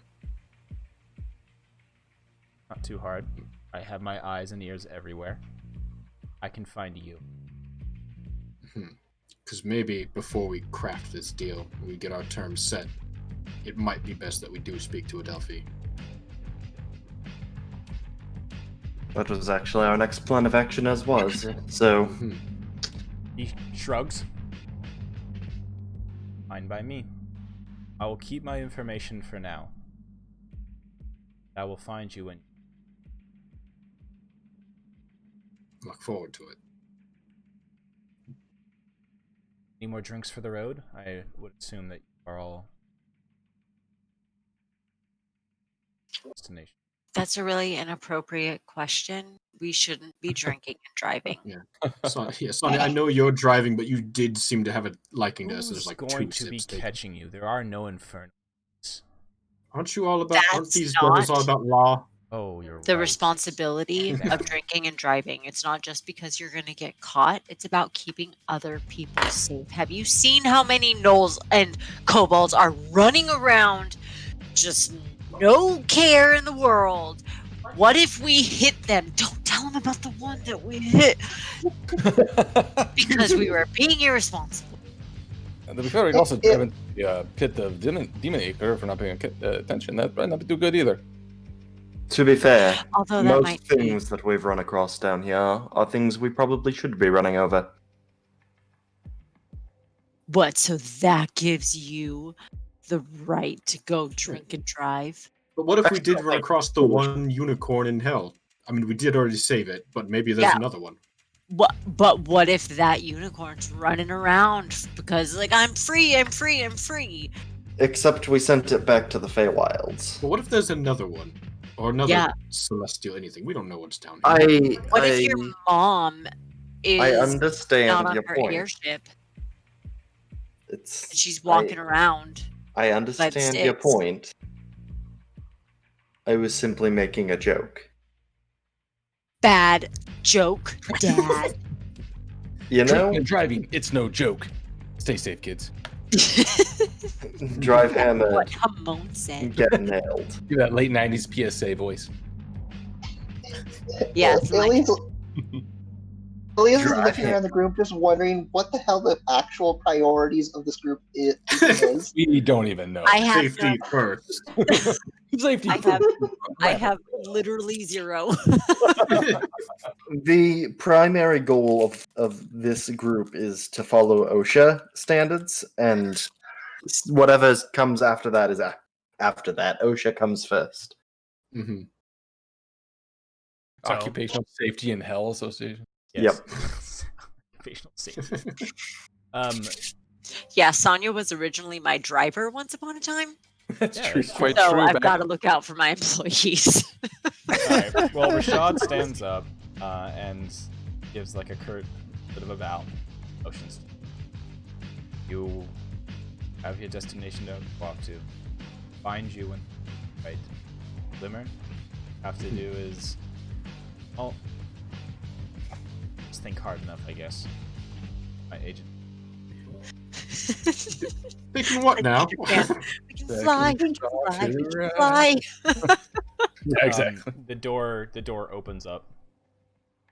And you guys, as the door Beetlejuice, opens Beetlejuice, up, Beetlejuice. as the door opens, you guys, like, all of you guys get that feeling of, like, a cabin depressurizing, flying in there. Your ears all just, like, pop, and you're,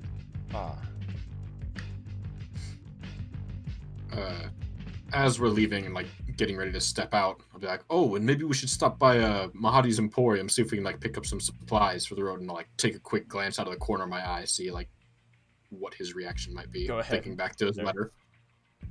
they check. All right. Incoming crit number 2. Ah, fuck. Almost. Half as much. It's because I'm only looking out of one of my eyes, looking in the One. corner. If you had both eyes, you'd have gotten a crit. Nothing from Rashad. Okay. All right. Step off and into hell. Hey, howdy. Alright, so, you step back out, and we have that moment of just you guys standing there as a group, looking up as the gangplank closes up, and you can just kind of see in one of the porthole windows of the bridge God's face as he watches you staring out the window. Slight smile across his face as the dust kicks up, as the engines start to thrum again. A kind of low, throbbing noise. Again, that feeling in your chest of that bass just as everything, dust flying around, sand, dirt, pebbles, plonking and hitting you guys as the flying Corvette itself flies off. And we'll take a quick break there as dust settles and Lulu peeks her head out of the Lulu and Churro peek their head out of one of the war machines as move off to your next.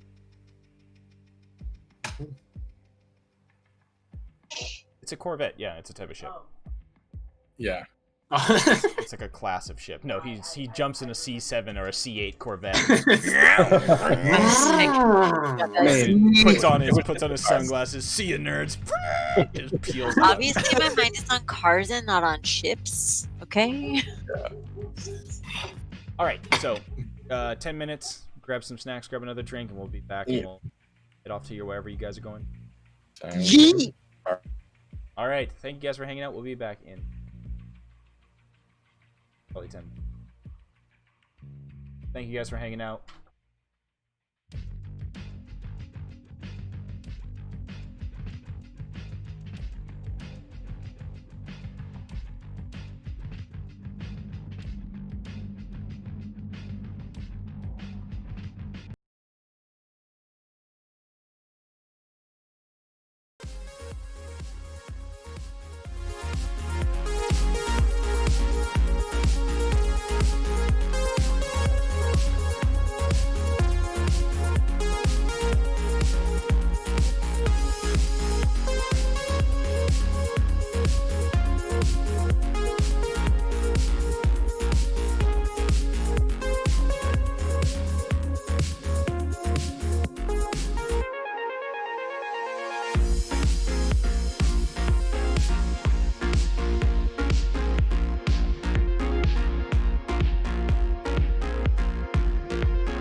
Okay, we're back.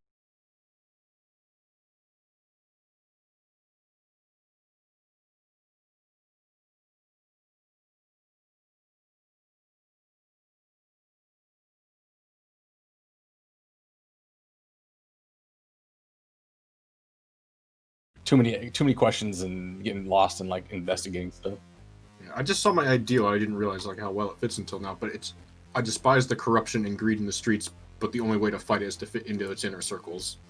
Whoa! It's Oh, like, bruh. You know? Oh, God. Yeah. Yeah, so much. Oh, I know what we're doing next. We're going to find Mama Ship, and we're going to talk. Mama ship. And then we gotta parent trap them. Yeah. Just turns into that. Who's in the original movie? The original Parent Trap, the old one. Can we? Is it not Lindsay Lohan, or is That's that not Lindsay the Lohan. That's the remake. That's the remake, yeah. Yeah, Oh. that's where I show my young baby side. Yeah, that's 70 the first one I mean, think hell, most of that's us the here- first one most of us saw. I'm pretty sure that the original came out in like the 60s or It's very 70s. yeah. It's not a generational thing. Like, 1960. Pretty sure none of us were raised with that one. Nope. So that means the original one was the Lindsay Lohan. Yes, that was the original. the math checks out. Here's the thing. Anything that's happened before I was born doesn't exist. True. So your parents? Yep, they don't exist. Oh. The Earth itself. God. Yeah, doesn't exist. I mean, here's the thing. They started existing when I was born. And you can't prove Yeah. otherwise. Your parents. No, we can't. 'Cause Your we- parents I were can. born at the age of like 30. I'm I older. can prove it because No. I'm older than you. So Yeah, right. No, but you can't prove that you existed before I did. You can't prove that you were ever 0 days old. I technically cannot prove that anything happened before this moment. My I head can't even hurts. prove this moment. That's Yeah. okay. Now you're getting into esoteric. Well, no, because for all I know, everything was created at this exact moment, including all of my memories from before this moment. Big bruh. All right, Voltaire. right.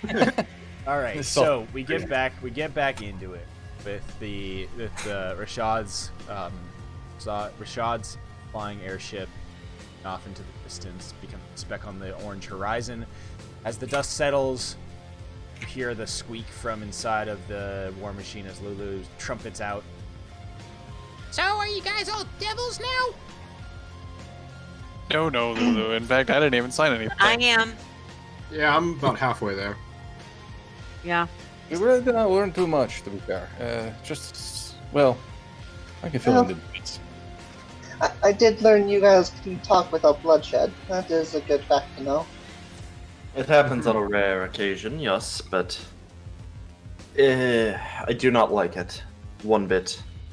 No In the bloodshed? future- no, I do not like what conversation did happen. That's all I'm saying. We're- Why not? It seems almost exactly aligned with what we were hoping for. Or I at do least not- I was hoping for. It does not everything feel. he said, if everything Rashad said is true and everything he meant is intended, I would agree with you. But despite him seem so, what's the word I'm looking for, genuine in his concern and the desire to keep the blood war going, when I had a brief moment to look into his head, there is a seed of ambition there that makes me very suspicious of him. I do not think this is just for the greater good or any sort of noble cause. I think this is just him trying to find power. Well, maybe, but he told us directly he wants Zariel's seat. That is an ambitious. Exactly. Right. Yes. I think what is causing concern for me is the fact that it is too exactly what we wanted, yes? Perhaps, Does ring some bells, indeed, yes. but I did see the human in him still, glimpses of it. And if he is human and he does care even a little bit for the realms beyond this place, why would he not be interested in continuing the blood war? What does he have to gain by ending it, one way or the other? I don't think he intends to end the blood war per se, but my questions on Asmodeus makes me think he's maybe looking deeper. I don't think he tries to end here being the Archduke. Perhaps. I think You also that talk as if we all as if we already know every bit of information. No, no. Obviously, there's stuff we do not know, completely turning his want to help into not so great causes. And honestly, even if I wasn't related to him, so to speak, I mean, I don't really know him, honestly. I would trust him over Belle, and I would trust him over Lucille. I would definitely trust him over Bale, but I'm not so sure about Lucille. I don't know enough about Have you her. seen the men she's into? You know, you drive a fair point. However, I think I would trust Gargoth before Bale even, and Well, you I already don't- made a deal with Gargoth, so I mean that kind of shows us where you're at. Also, you Gargoth's just dead, man. murdered him, so and that is my point. I don't trust any of them. I would rather murder them all. I think I agree with you on the lack of trust on these, and I do think there's probably a better solution out there we have not figured out yet. But before I try to do these things, I think we should try to at least extend our time here. We should not try to make a hasty decision once trying to. We need to follow up some more. Even if we have to take some time and just wait and see what happens during this interim time period, now that the sword has been unleashed. The longer we wait, someone else has to play their hand forward first, and maybe we learn something from this. I see no advantage of trying to make this happen immediately. We have a few. Well, I guess I'll look over the horizon if we can see El Terrell from here. Are we too it's far away? enough away that you can. I'll look in the direction I believe it is to be. We do have some bit of a time limit, but we don't have to act immediately. I think And we do have if nothing else, we have an emerging solution to El Terrell. We do have that in our back pocket. And to be fair, this seemed like Rashad was very surprised that we had these. This is still the wild card in this whole. Given that he's Spy Master, I'm actually a little bit surprised he didn't already know. Between Bale's Wow. reaction to Surprised. bringing it to him and his reaction to not understanding this, there's something about these rods that we still need to learn more about, I believe. there's something that is another thing that actually concerned me a little was if he is the spy master, why didn't he know that we had them? Exactly. Also, it's very convenient that he showed up right then. I know we just blew up a huge giant cabin this side, but Well, he's not okay. the only one who's going to be coming now. He has sent things after us before. I mean, Your contract, yes. I would ransom, warranty, bounty, you know. Point being, I don't think we can trust him yet. I don't think we trust anyone. Oh, absolutely not. However, him being in league with my mother does at least give me more reason to trust him. It makes me some reason maybe to not trust your mother as much. But we have to go speak to her now, I think. It's a little of both, I would say. And she may be able to shed some light on this situation. She understands and knows more about what he is doing, what he's up to. Yeah. But That has to be our first priority, I think. Indeed. Yes.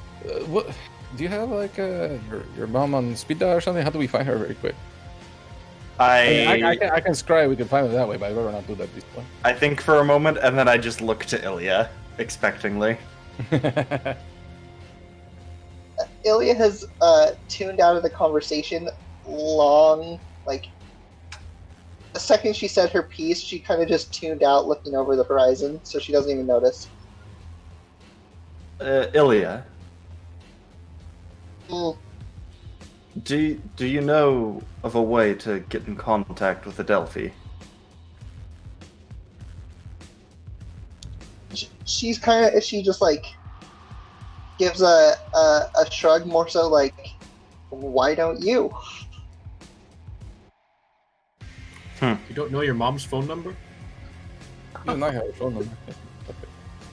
Okay. Actually, I do not have sending. Fuck. But on the meta spec, or the meta side, I don't know if Ilya has. You would, yeah, you definitely would have a way to contact her. Other than magic, obviously. You would have a similar item, one that was given to the group that I was could. gonna say like the Mahadi Mahadi's shit. coin, yeah. So there's Yeah. a Mahadi's coin that can get you back to the Wandering Emporium. Like when you need it, it'll be there, type of thing. There is a similar sort of magical item that Ilya was given that while concentrating on it, your destination you will not be lost as you travel across the ship basis of arrive at wherever the equilibrium is. Time and aimed will be there as well. No, just the ship. Just a my Spooky Halloween ghost ship. To be fair, I was trying to see if we could jack Rashad's ride during our conversation. That was my initial plan. So find a ship and go on a joyride. Right. Well, in that case, let us make our way out. Does somebody want to take the helm of the Soul Train? What are you doing? I'll be flying. You're not gonna drive your whip? I'm not. Look, went through a lot of The shit to get that going. You're just gonna fond leave it here. I'm not that fond of the idea of consuming souls for my own ease of travel. Ilya just get like the little upset. loudest fucking- scoff possible, and then heads to the Soul Train. Yeah, I fucking hop on my own bike, like, just to be like, We're not even carpooling, extra. man. Like, fuck that. Flips hops on her bike, hits the eject button even before the Soul Train starts to like move. You guys hear just a twang as the Sweet Tooth just gets launched. No engine even running, just twang, just gets catapulted off the top of the Soul Train. I sigh. Okay. And then I Spread fly. your I wings. spread Now my keep up now, you hear? I can actually literally go faster than the Soul Train. Now if we got the go-go juice. Even with the go-go juice, I think I keep up. Maybe. Because it's 80 feet, go-go juice doubles that, right? I don't remember. So Yeah. everybody gets in their vehicles, starts them up. The scream of the engines starts to whine, and I would definitely say, Aphelion, now that this is the first time since your transformation that you have heard the soul engines scream to life, and it is like nails on a chalkboard to you. I put in my Beats by Dr. Dre. And I do That's the sound some of the devil. Pre-flight stretches. And I was actually Listening gonna say, to, you like, listen there's to, no you bass. hear the soothing voice of Enya in your. Actually, I take it back. It's not Beats by Dr. Dre. This is 2020. It's Raycon. Yeah. And Fuck it's yeah! Use code it's blah blah blah for use code Aphelion for 50% off your next For- Raycon purchase. Ironically, Derpy has Raycons. I do. Okay, There I'm goes absolutely the boomer. What is a Raycon? Thank you. Earbuds. Bluetooth earbuds. Okay. I They needed just sponsor, them for every work, YouTuber and nowadays. it means I can use both of my hands while working, and they sound great. And He so has I'm two just like, hands while ugh, working." I have 2 hands. 'Cause answering the phone is so fucking annoying. I also think Aphilion's playing Raid Shadow Legends while he flies. Probably, yeah. All right. So, you guys take off, head off in the direction. Ilya, you're leading the pack as you drive the Soul Train now, stepping on that gas, hearing the scream of the Soul Engine roar out, going from that low screen at high Ozzy Osbourne yell as things start to roll, grasping the kind of medallion in your hand of the redeemed. Actually, I think that actually would be something. This would make complete sense. It's basically there would be a medallion or some sort of token that would be given out to any of the members of the redeemed, of Adelphi's kind of crew. That if they got separated, they would be able to find their way back. So you have that redeemed medallion, and you guys take off, head in that direction. So actually, Ilya, why don't you roll me? It'll be 2d10, r/r space 2. I was Ilya under her breath as they're going. I don't know how I know how to drive this. Comes natural. When you know, you know. Okay. Excellent. So you guys take off, flying over the horizon. Above you, Aphelion's wings are spread, and he is zooming through the air. Familia, get some getting used to as your eyes are get that like dog with the head out of the window thing at first. Your mouth is just like as you're like, I mean, you're fucking flying at 60 feet, like 90, fucking 6 seconds, like 90 feet every 6 seconds. yeah, dashing. So you're just like no, crazy. 90. It's 90 feet base. It's 180 dash. Yeah, so you're fucking hauling. Fucking dumb. Yeah. Yeah, so I'm using prestidigitation to keep sand out of my eyes. yeah, just You're, constantly casting that. You're going 28 miles an hour. That's nuts. Bro, you can't even go to school zones. Get pulled over Yeah, by the it's like Avernus police. Do you know how fast you were going there, bud? Hell no. The signs are flashing. Oh, I'm sorry, my speedometer's broken. What even is time Have of a conversation about not running people over. Hey, I'm in the air. Yeah, If they're you're up gonna here, be that's like, on them.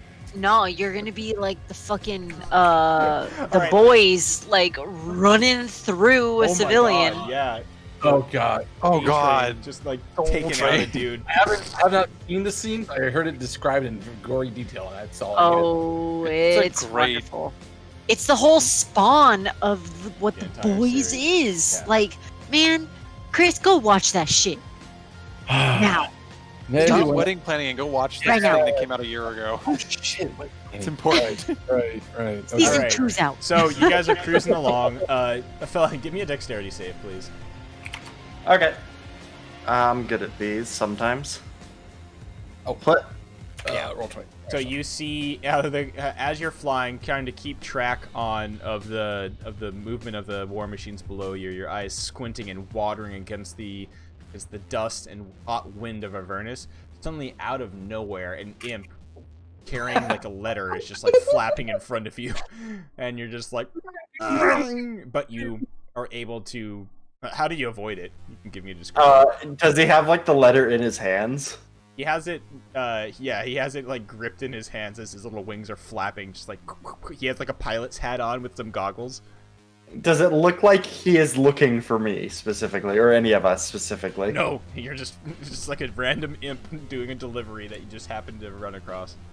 Yeah, I would. Yeah, fuck it. I would see that there's a devil in my way, and I'm going You to can't- attack him. No, that's you gotta do it. That, you can't. You You just, use the dash you action. just said. All right, I mean, that's GM's choice. what? Yeah, right. Dash action. Can I attack him? Yeah, go ahead. Okay. An 11. I don't know. It doesn't even matter. Even if you missed it, if you're choosing not to avoid him, there's just a puff of. There's just a mist of whatever color devil blood is. It's just like you just pass through there, and just like A-Train and the boys, there is just the remains of whatever delivery imp, and the letter. He just watches that letter just like flapping towards. I don't even care about it. I just Somebody shake is the blood not off my getting their sword and mail cheat today. it. Yep. I'm glad Aphelion decided that reading is dumb and should be stopped. So Yes, exactly. All right. Yes, Give a that's- thumbs up that's out the what to take window. from this. Yeah. I don't know if anyone else would have even noticed, probably. No, there's just I mean, for what you guys can see, he's high enough up that it's just like there's just a brief kind of like puff of something, and then he's flying. So in the distance, Ilya, you crest over a dune of one of the hills in Avernus, and below you, parked once again alongside the river Styx, kind of up against it, you see the Equilibrium, the giant warship war machine. And you can see there is activity on the deck as many soldiers redeemed are moving about. And as you guys thunder down the hill towards the shore, the dust plumes behind your vehicles, the roar of the machine. You can see you've gotten your attention. They signal your arrivals out on the tree. You guys have arrived at Delphi's machine.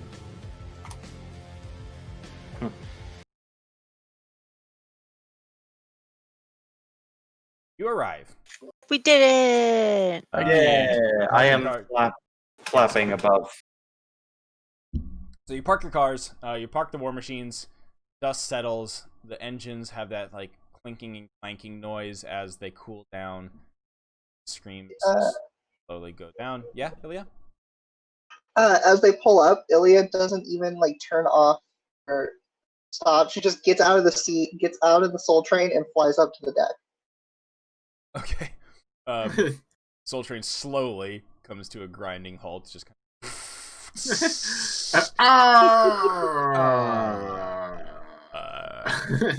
yeah. Yep. Let's add a little cough as the. So Ilya flies up to the deck, lands. Yeah, Aphelion is flying above. I would fly. Seeing Ilya go, I would go as well, and land on the deck. Thud as they land on the deck. There's kind of like a reaching for. There's a low growl as Dextra, the large kind of flying creature, sees your arrivals and then runs up and basically like tackles Ilya, starts licking her. Ilya probably has like the first genuine smile since she left the ship, and is petting and like baby talking it. It tries to, it lets you get up, and then it tries to sit in your lap, but it's like a Saint Bernard or like a Great Dane that doesn't understand that it is way too big for a lap, and just like, thump, just like sits its butt down your lap. Like there's no way you can get up without forcing. Ilya also makes the conscious decision of, okay, this will happen. Exactly. All right, the cabin door opens up, and the first one out is Thesra, Adelphi's right hand, and then quickly followed by Adelphi. Steps out onto the deck, sees Dextra in the lap of Ilya, gives a smile, and then looks over and sees Aphelion on the deck. And there is a brief moment of confusion catching her in her eyes, Aphelion, as looks upon you, seeing the wings furled at your back, and the basically like I would definitely say it's a look of somebody who's recognizes somebody but doesn't at the same time. I'm trying to think of like an instance. Ran into someone from high school who like Yes. shape. Yeah. Yeah, Oh, exactly. What's the actor who played the really fat guy in? Drake Bell. Drake Bell. Yeah. Or Josh. No, is it Josh? Josh Peck. Yeah, Is it Josh Peck. Wait, I'm really turned around now. I thought it Josh Peck know was the one who was Josh. heavier. remember the Josh Titans. Peck. And, Oh, remember the Big time. guy. We're talking about. Oh, yeah. Oh, Different story, same idea. I was thinking Drake and Josh is Josh Peck, who was pretty heavy set when he was on Drake and Josh, and is now like here, I never even knew who Oh, here we Drake go. was, Uh, but now I know who Josh is. this was the transformation from. Oh, not that. This. Oh, bro. Yeah. Except not. That is Damn, not the same blow person. up. Except That's like Aphelion Neville. did not look like that before, for sure. No, I know. I'm saying it's like that. That's the kind of Neville. change like you're talking about. Like, whoa, you don't even recognize. I do like that Josh Peck is still the same personality he was on the show back then. He just looks very different. Definitely. I mean, you don't store your personality in the fat cells. Like, I What? mean, Some people do. personality. But my word has no been rough. fat. Stored in the balls, personality is stored in fat. Is it the balls? Okay, so Delphi comes out onto the deck, and meanwhile the rest of the group is just kind of like hustling to get back there, trying to catch up. There's a gangplank that's been lowered to the ground, so you guys can come up onto the deck. You get there, catching your breath, and Delphi steps forward, and Derpy just gave the biggest glow up. yeah, I just like, Yeah. whoa, that's right. I Yeah, forgot that about that. dude had the biggest glow up. Yeah. You know, Funniest thing for him, it was like it occurred during the entirety of the 8 Yeah. movies. Yeah, from the So you beginning. came back yeah. to like the final movies, you're like, oh my god, what? Yeah. you're like, damn. All right, Just like imagine being told as an actor, just like you're getting too buff. You need to tone it back. you're supposed to. Yeah. Except Stop being it is- hot. It is interestingly because it's 7 years of schooling. it's basically like, if you think about like, what did you look like when you were in 6th grade versus when you graduated high school? Like, yeah, it's a big change. Mm-hmm. 6th grade to have graduated, that was like the old. If you had just had 7th grade, I pretty much didn't. Sure. Some Like, people did. It's different for I- everyone, but most people yeah. go through a big transformation through that time. But show. And then I grew a beard as soon as I was out of high school. So Nice. I definitely didn't. Definitely. Yeah. I definitely grew a beard since I was- Did not grow a beard. I wonder why. So Adelphi steps out, and Not enough testosterone. so a few things happen. A few things happen basically at the same time. Like Adelphi steps out, gives that look of kind of like confused recognition to Aphelion, who's landed on the deck. There is definitely a multiple kind of like murmurs and talks from the soldiers around the redeemed, and like looking and staring, each of them whispering to each other as they look upon this what they can perceive as another angel deck. Esra is looking kind of confused at you, and then changes her look over to Ilya, and will will walk over there and basically help Ilya up, like shoes Dextra off and helps Ilya to her feet. Adelphi approaches Aphelion, looks at him and says, "Son?" A lot has changed.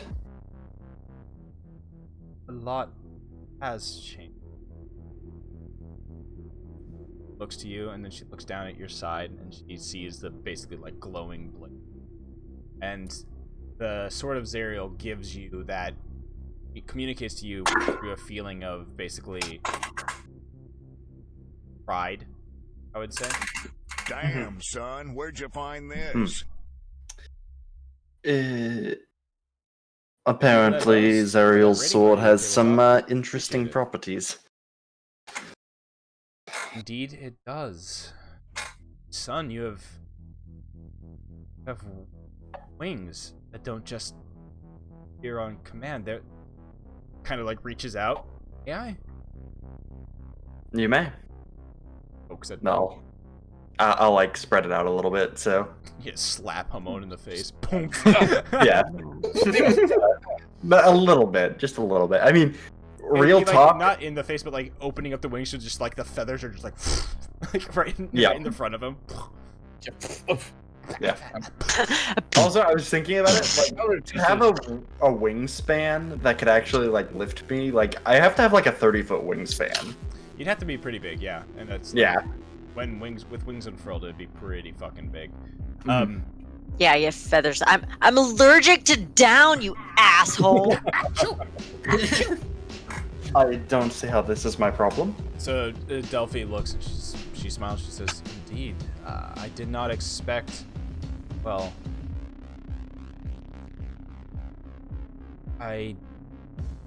word has come that somebody has claimed the Sword of Zariel from within the Bleeding Citadel, and hoped it would be a party. I somehow knew it would be you. You are still you, though, William, correct?" I am still very much me. Yeah, Just he's still have Yeah, had- I'm still a little. I say that way under my breath, but but you know, probably highly perceptible. Yes. All that has changed is that I've had my vision cleared and my path revealed to me. She gives you kind of a, say, like a stare. What is that path? To redeem Zariel. More so than just to free El Terrell, it's to avenge her fate.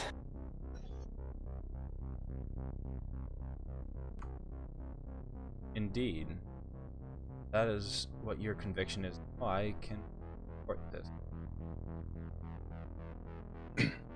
I have to say, she once again does the same kind of thing that like Rashad did. It's almost it's interesting that there's like almost a mirror to it. Mm-hmm. He embraces Aphelion and then does the single shoulder clasp. Looks at him. She says, I am sad. I'm saddened that boy that I knew, well, I never really truly knew, now no longer, but I am proud that you have stepped up to take on this burden.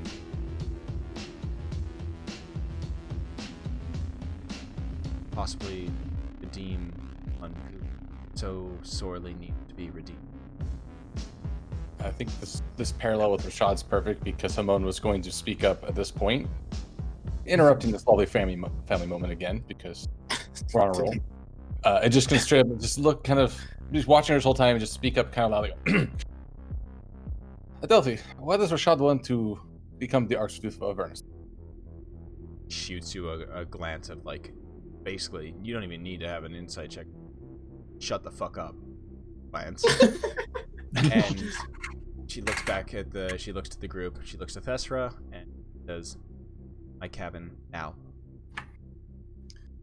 That was not the reaction I was expecting. Okay. Onward then.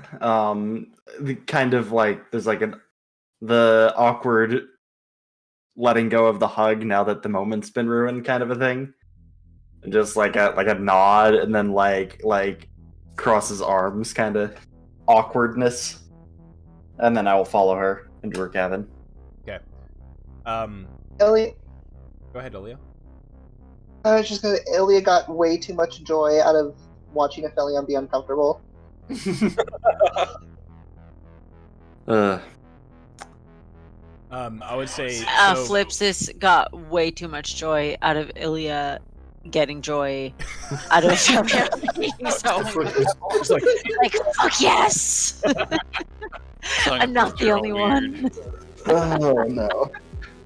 So, Ilya, This is just everybody hates Aphelion. That's the sitcom we're on. I mean, we're in hell, and we're the fucking golden boy, and we're standing literally next to a glimmering golden boy. So, you know, it's an image of all those people sitting in pews in the big church, with one behind the other with a gun, and one person up the top. Oh yeah. Aphelions in the front, and just everyone just lined up. Yeah. So, I forget. Ilya, as before you guys all kind of follow Aphelion into the cabin. Search for that one. Whatever. Oh, wait, I'm muted on this thing. Before you guys all follow Aphelion into the cabin, Ilya, you feel like a snout nudge at your side. I would definitely say that you always keep treats on you, Treatos, and Dextra is just kind of like snuffling at your side. She waits for the crew kind of to like disperse a little, and then looks around and sneaks a treat, and then just puts a finger to her lips. Yep. Yeah, Dextra like does a good sit, then like slurps up the treat. Another crew notices, but then you hear at your side as Sketty is like sitting there now as well. I like snap back. Yeah, you better give him whatever shit you got.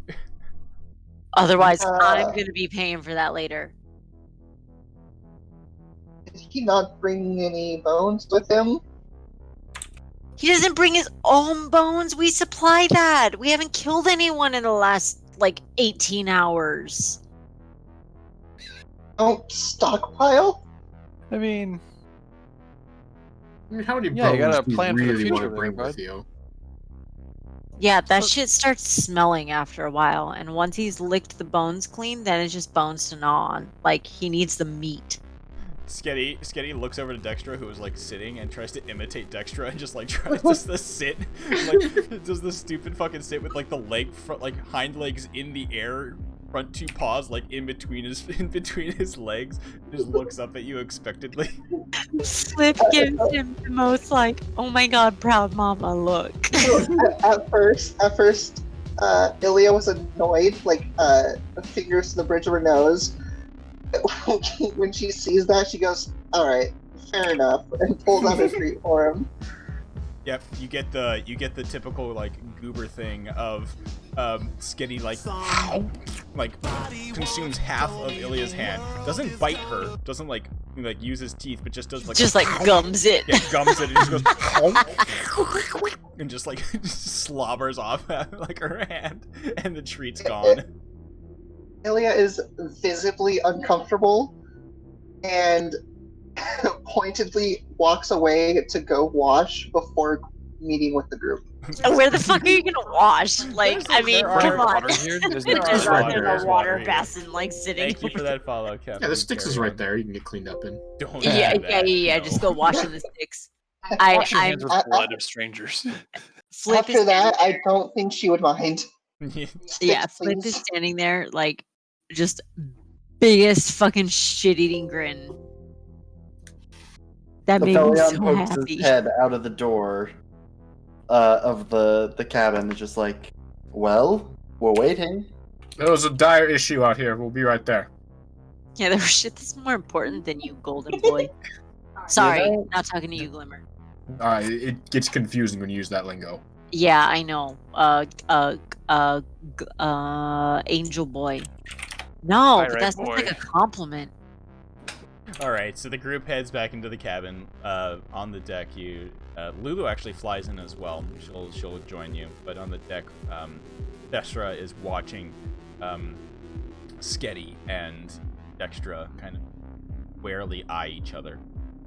So inside the cabin, there's the dried meats and the charcuterie board, the charcuterie. Mm-hmm. Or wait, Shark. It was like shark cuttery or something. yeah, you're charcuter, something. I forget what it was. Yeah, I think Just it was keep talking. charcuter board. Talking. Yeah. Yeah. Oh, yeah. Was it like I feel so classy when I got the charcuter board out? Yeah. So yeah, you head in there. The food is brought out, and once again, it's the kind of like it's a mirrored situation of the conversation earlier. You actually like look around, you realize that they both kind of Adelphi and Rashad both kind of have similar abodes or similar rooms that they tend to have as their meeting room, state rooms. And Adelphi speaks up and she says, looks at you, Hamon. Mhm. She like takes a drink of the wine that's there and says, mentioned a name. How do Yes, you we know that spoke. name? We spoke with hi. Rish- Yeah. Yes, that's my dad. He works at Hell.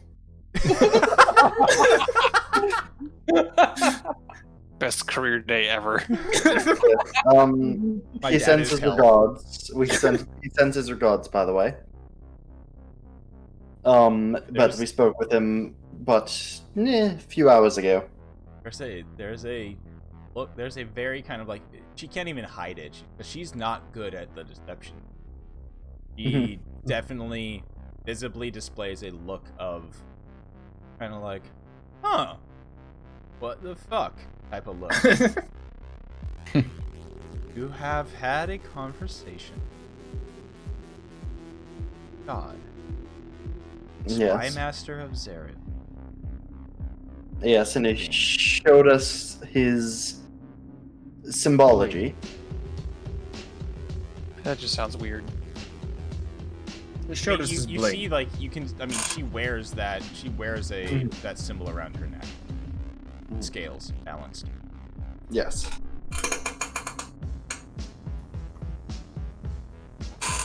So, what is your That's why- relationship with him? There's too much secrecy going on. We're all here trying to do the same thing. So, It is complicated. of course, we have our time. We have time. Go ahead. Explain. He, as Spy Master of Zereth, seems to know and have his claws all the going. I believe he and I have an agreement. He has kept to it so far, as I have kept to it. Well, sharing of information benefit the balance of Blood War.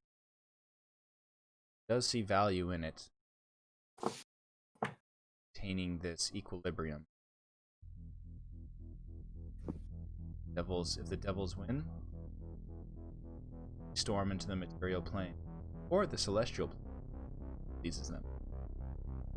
Elemental plane. He looks to you, Glimmer, and he says, and she says,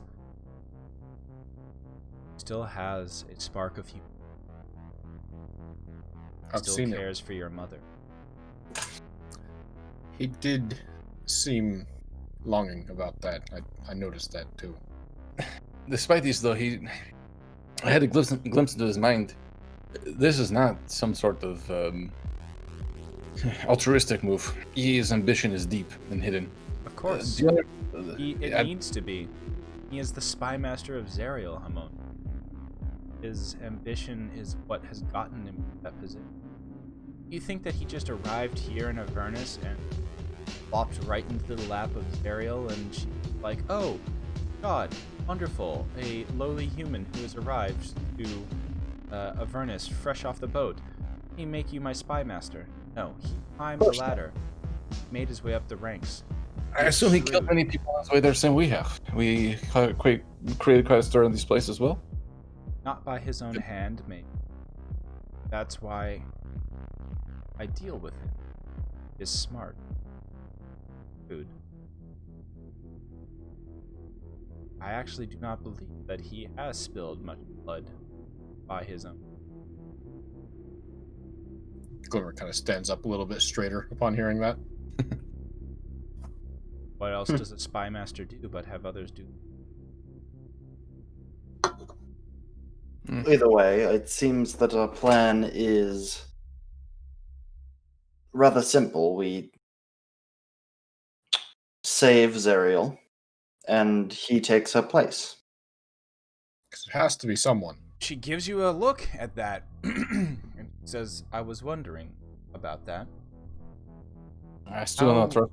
How will you redeem Zariel, and I assume return Elturel, and still maintain the balance of the blood war in Avernus? So you say you're going to be...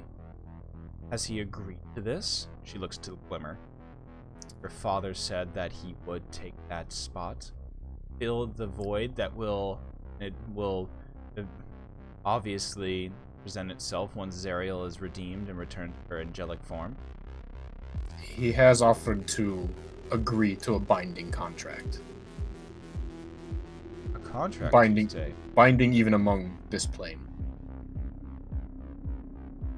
Would orchestrate it. I would. It wouldn't be my first time. I've done it before. She gives you the fucking Leonardo DiCaprio like nod. Like, you had my attention, now you have my curiosity. Is that so? I'll leave that up to you. That is your own familial matter. What do you know of superseding contracts? Yeah, that is something that we need to know. He seemed too eager. I do not trust him still. Perhaps, I mean, to be fair, I do not trust any of the fiends here. Part human or otherwise. No offense to our companions. But he seemed too quick to this. As if he doesn't even know how we're going to write these things, but he's willing to accept a contract from his son, Frank Glimmer. He must have some sort of backdoor to these things. And in my excitement, I forgot to ask, but I don't know the nature of the other contract he's under. True. Not. Adelphi shrugs and says, I do not know the nature of the contract he is under either. Not what brought him. But in my dealings with him in the past, his ambition said the reason why he has risen to the position that he is in right now, the post of spy master for Zariel. Why wouldn't he? See, that part I understand completely. I've dealt with many ambitious and psychopathic and otherwise people who use anything to get to the position of power. My concern here is not that he's trying to get this position of power to continue the blood war. Rather, he's continuing the blood war to get to the position of power. They're using that as a leverage tool with us. Use a phrase of the material plane.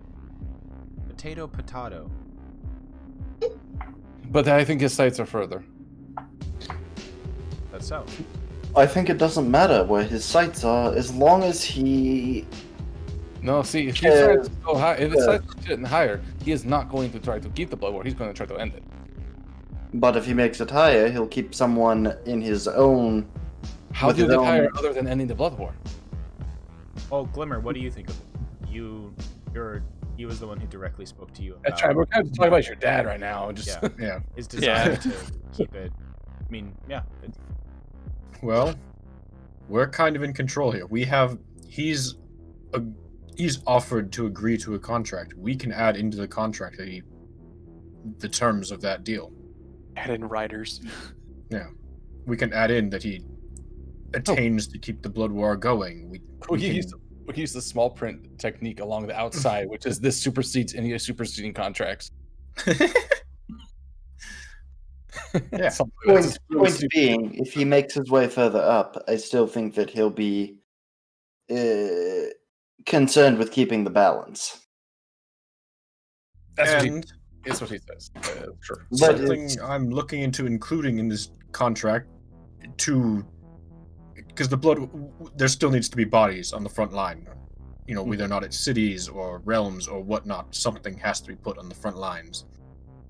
I'm thinking I have him make me director of recruitment on the material plane.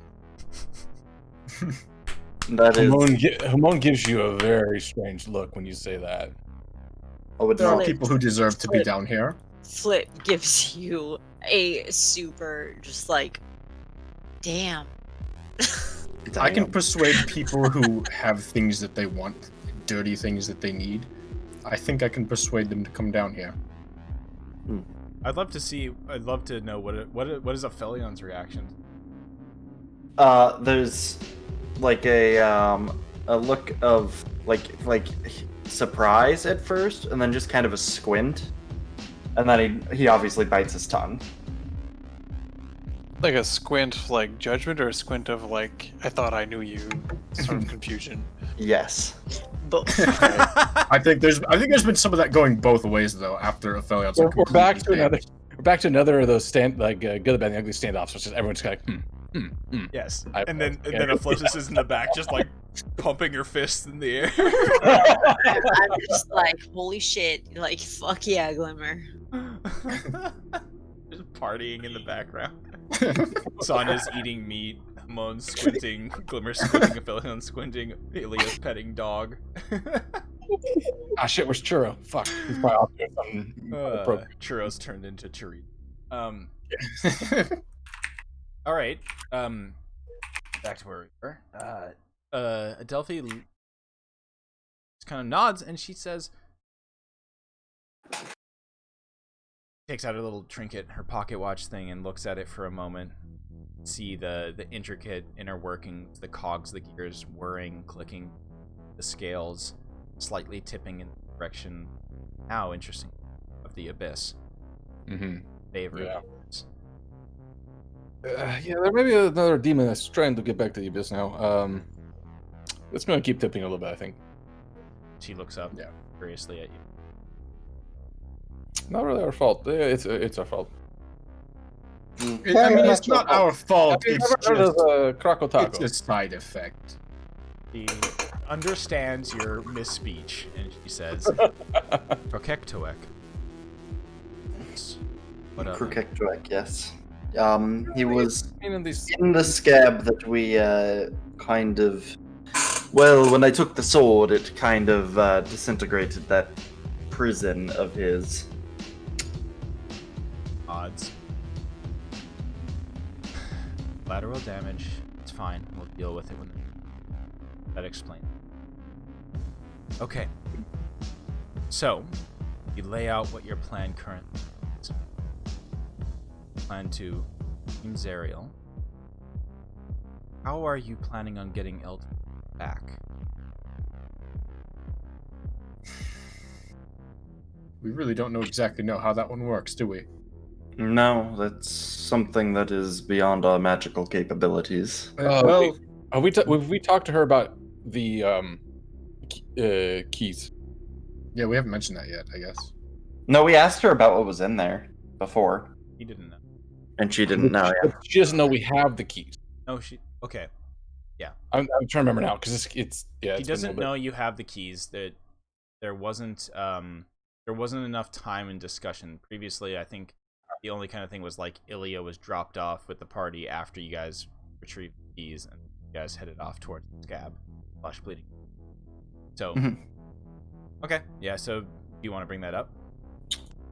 No. Okay. Nope. All right. So So yeah. Adelphi will mention, she will say, if you are able to redeem Zerial with the celestial spark that is still contained within your sword, Adelia now possesses, I do believe that she would be able to at least void the contract that binds the souls of El Terrell to be condemned to Avernus. However, that in itself will not break the chains pulling El Terrell down into the Styx. Do not find a solution to that. Those who are still in El Terrell will be pulled into the Styx and just lost. I think this gives Hamon an idea. But Well, yeah. what if we put Rashad Yo, what on up, the Chris? throne of the? Walking. If we put the, What I- if we if we put? Continue, Mr. Ophelia.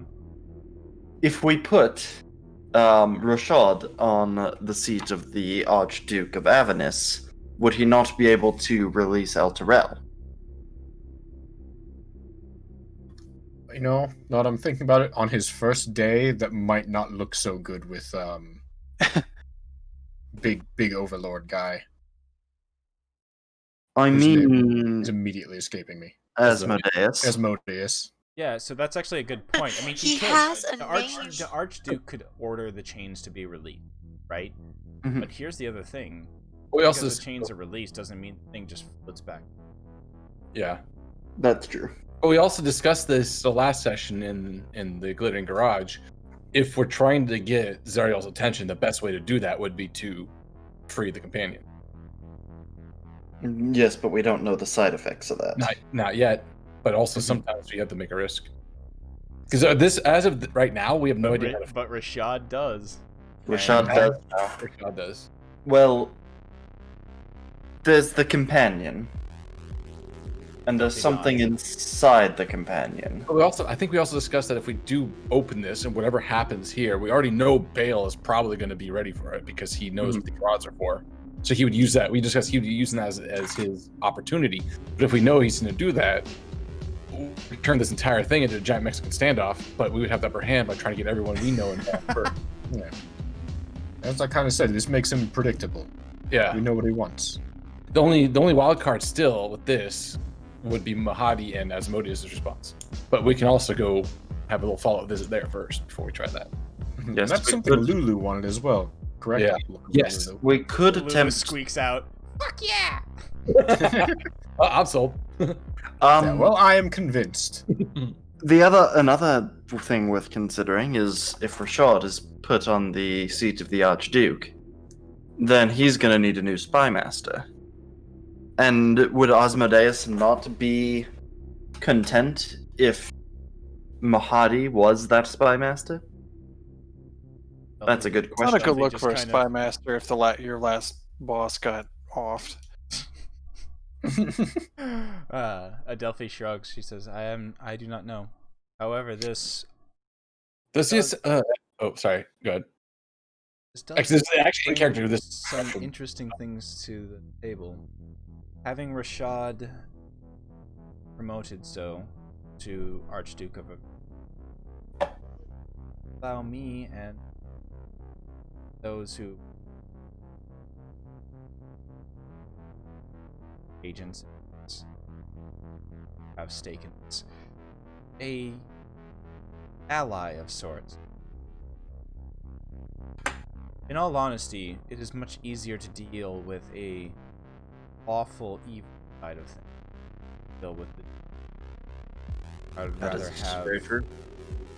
eyes there.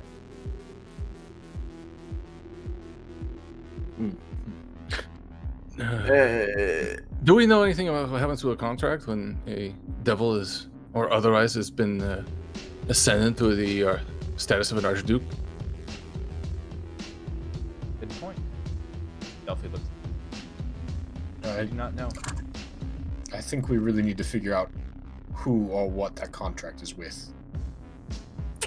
I do have some ways of trying to find some information, secretive type, but I need some time to think through how to do these. We could also just ask him too. You can ask him, but I would trust him no further than I can throw him, and you see my arms. Everyone's You gotta arms turn show into up. Your buff monk. Oh yeah, until I go into this. I'm looking marginally stronger, thank you very much. Yeah. In form. I think Anchor at this arms. point, No, I got a little bit of a strength. little bit of strength. That is Just true. just a little bit. So Okay. at this point, conversation. I want to have a few things or happen before. One of the things, though, is that Adelphi will call over, speak directly to Ilya. Makes eye contact. I know that I have treated you as surrogate daughter here. Father found trapped here. If this group does indeed wish to burial, contract that binds bound.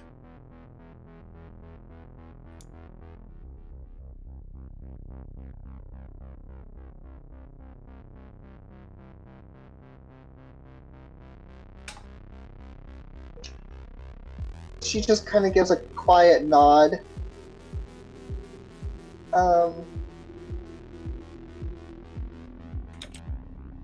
Yeah, and that's her response. She kind of looks awkward as she looks around the group. There's more to discuss. You are all welcome to spend time here. Right? Collect your thoughts and figure out what you're. There's a crash from outside as she kind of looks, cranes her head. The door opens and you see Sketty and Dextra basically wrestling on the ship deck, play fighting, basically equivalent. They love each other. As equivalent of as Derpy will understand, our dog, which is 2 times the size of our cat, wrestling with each other on the deck of the ship. They love each other. There's Dextra is on her back, but then Dextra just kicks with the hind legs and launches Sketty 10 feet into the air, just and just flies through the air. As you guys are Sketty lands, breaks neck. Yeah, as you guys are kind of ending this conversation here with much to think about, Hamon, you suddenly feel you hear a sound, just a beep, boop, boop, boop, beep, beep, boop, boop, beep, as you are receiving. Start to Oh, basically, no. You suddenly hear a voice in your head, and you obviously kind of recognize it. Hello, can you hear me? Yes, is this Hamon? This is Mahadi, contacting you on behest of, well, you will soon find out. That devil that you made a deal with, Basago. Little do you know. Well, he was on my payroll as well. I think he might have been loyal to Zariel, but that is not the case. My mighty wizard, you now bear the mark of Asmodeus. I'd like you to come to the Wandering Emporium. Pay me a visit. We have much to talk about. Oh god. Oh boy. Verging of destinies. Yeah, he's kind of head cock listening, and then it's I'll look at Jeff this later, but he's kind of looking oh yeah, and then when he hears the Asmodeus, mark of Asmodeus, his face goes and he kind of goes up, touches his scar. Yep. Exactly. Yep. And that's what we'll end for the evening. We have 3 people that are directly connected to hierarchy of the political systems of Avernus. Yes. Oh god. All right. So thank you for a good roleplay session tonight. You guys are learning more and more about the pieces in play. This will kind of be the theme next session, probably, of just kind of figuring out what is at stake, what options you guys have, and where you want to. TPK. That is- Where we want to TPK. That is technically a goal. Yes. So yeah, thank you guys for a solid session. Yep. Really, really good Yeah. job with all of the. I'm glad that I finally got to It's Rashad. Yes, that is exactly the gift. It's like, oh my god, that's perfect. That was okay. That was also, that was not just Moen's face. That was my face. yes.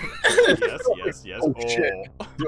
Yeah. It's very sad brain face. Yeah, we need to. I've been negative the whole time until whoops, I missed that one. I don't know when it started, but apparently we're all Addy issues now. Yeah. Yep. Oh yeah, all the got baddie issues, Maddie issues, zaddy issues, and saddy issues. Hold on. How do you change that again? Oh, someone went, Settings. someone went batty. When I did zaddy, it was saddy and batty. Here we go. I update mine. As Nice. and then Sonya's just cruising with a cool new spear. Oh, I can imagine Sonya trying to do that. It's so funny too to think that as everyone in this, Sonya ends up being the straight. He's a straight man in the whole situation in every way. Just like I'm sweet. I mean, okay, well, everyone like wanted to get the fight Hell's Wars of Sonya's just like, no, I'm still going home.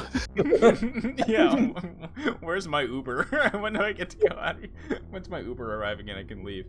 Alright guys, solid stuff tonight. We'll reconvene next week with some roleplay. Good luck on your wedding ceremonies and all that fun stuff, Mr. Charles. Enjoy. Have fun! I will actually, there will be a live stream in Zoom set up. I will, if I think we have enough people, room for people, I can link it to whoever wants to check in. But I'll be Saturday around probably 3 p.m. Saturday, something like that. It's Hey, kind of we're technically part of the wedding party, and I say we because Cousin and I are one person. Oh, of course, yeah. Yeah, you know. And then, as I said too, We're in our wedding. We are in your wedding. Like that's how that works, right? And next year's the actual big ceremony. Yeah, so that's yeah. where all the cool shit will have. This is just the pre-party. Man, we nerd did it For sure. first. Everybody's copying us now. Oh yeah, because 2020 kind of I just forced that upon people. All right, Yeah. guys, have a wonderful night. Take care. Yep. Nice. Mwah. Good night. All right. Wonderful end of the session there. This was exactly what I kind of wanted it to be. There'll be more interesting stuff happening next time. Thank you guys all for hanging out. My name is Scuznugget. I am the GM of this campaign, our Avernus campaign. We have Gastroy playing Aphelion. We have Porkins playing Anya Montesquieu. We have Glimmer. We have Chuckle Smash playing Own. We have Neon Glow playing Ilya, and we have my wife here, Derpy Gecko. Neon Pulse playing Ilya, and Derpy playing Eclipsis, my wife. That was a fun session. There'll be more to come. There is, as I said, more pieces being put onto the board of what will be the final finale of this Avernus campaign. I am admittedly making it a little bit more complicated with all of the backstories and the kind of character stuff that's here. Yeah, and it was a fun session. No combat, nothing like that, but it was a fun session for everything being. I would say it was one of those sessions where everything was on a knife's edge of being moving to combat, depending on what actions people took. And I do enjoy having these sessions that are going to be more roleplay heavy, and that allow for the players and the players and their characters to kind of lean into stories that they've, backstories or things that they have placed for themselves here. So now we have obviously the fact that Glimmer has finally made contact with his fiendish father, or his father who's now a fiend, Rashad, who obviously is an ambitious person. If those in the audience want to have an image of what I was kind of modeling Rashad after, he is a less slimy version of Littlefinger. He is very ambitious. He wants to obviously be at the top, but he has consistently kept himself as the informer, the spy master, all that type of thing. Adelphi obviously is a little bit more of a player who doesn't want power and is there solely for the purpose of maintaining balance, but understands the ambitions of somebody like Rashad. Then now we know that Asmodeus is definitely involved. The Asmodeus token is play. That is definitely a full ship. It is the ship with wheels, as you can see. So yeah, we have now the Asmodeus piece has been put onto the board. I kind of wanted to have that be a little bit of a surprise for Hamon, that Basago, the devil that he had made a deal with in the past, has basically ties to Asmodeus here in this world, and he let him live. So he gave him the mark of devils and stuff are complicated. They have every devil can be, bought or has their loyalties like that. But yeah, it's a full ship as well. Sure. I'm glad I was also able to weave in kind of hints of what we're going to be doing next. Ilya will have to go back and visit her town that is actually here in Avernus, that was pulled down to actions that he did. Save it, and obviously Mahadi, or Mr. Mahadi, the ringmaster of the Wandering Emporium and eyes and ears of Asmodeus here in Avernus, now wants to talk specifically with him.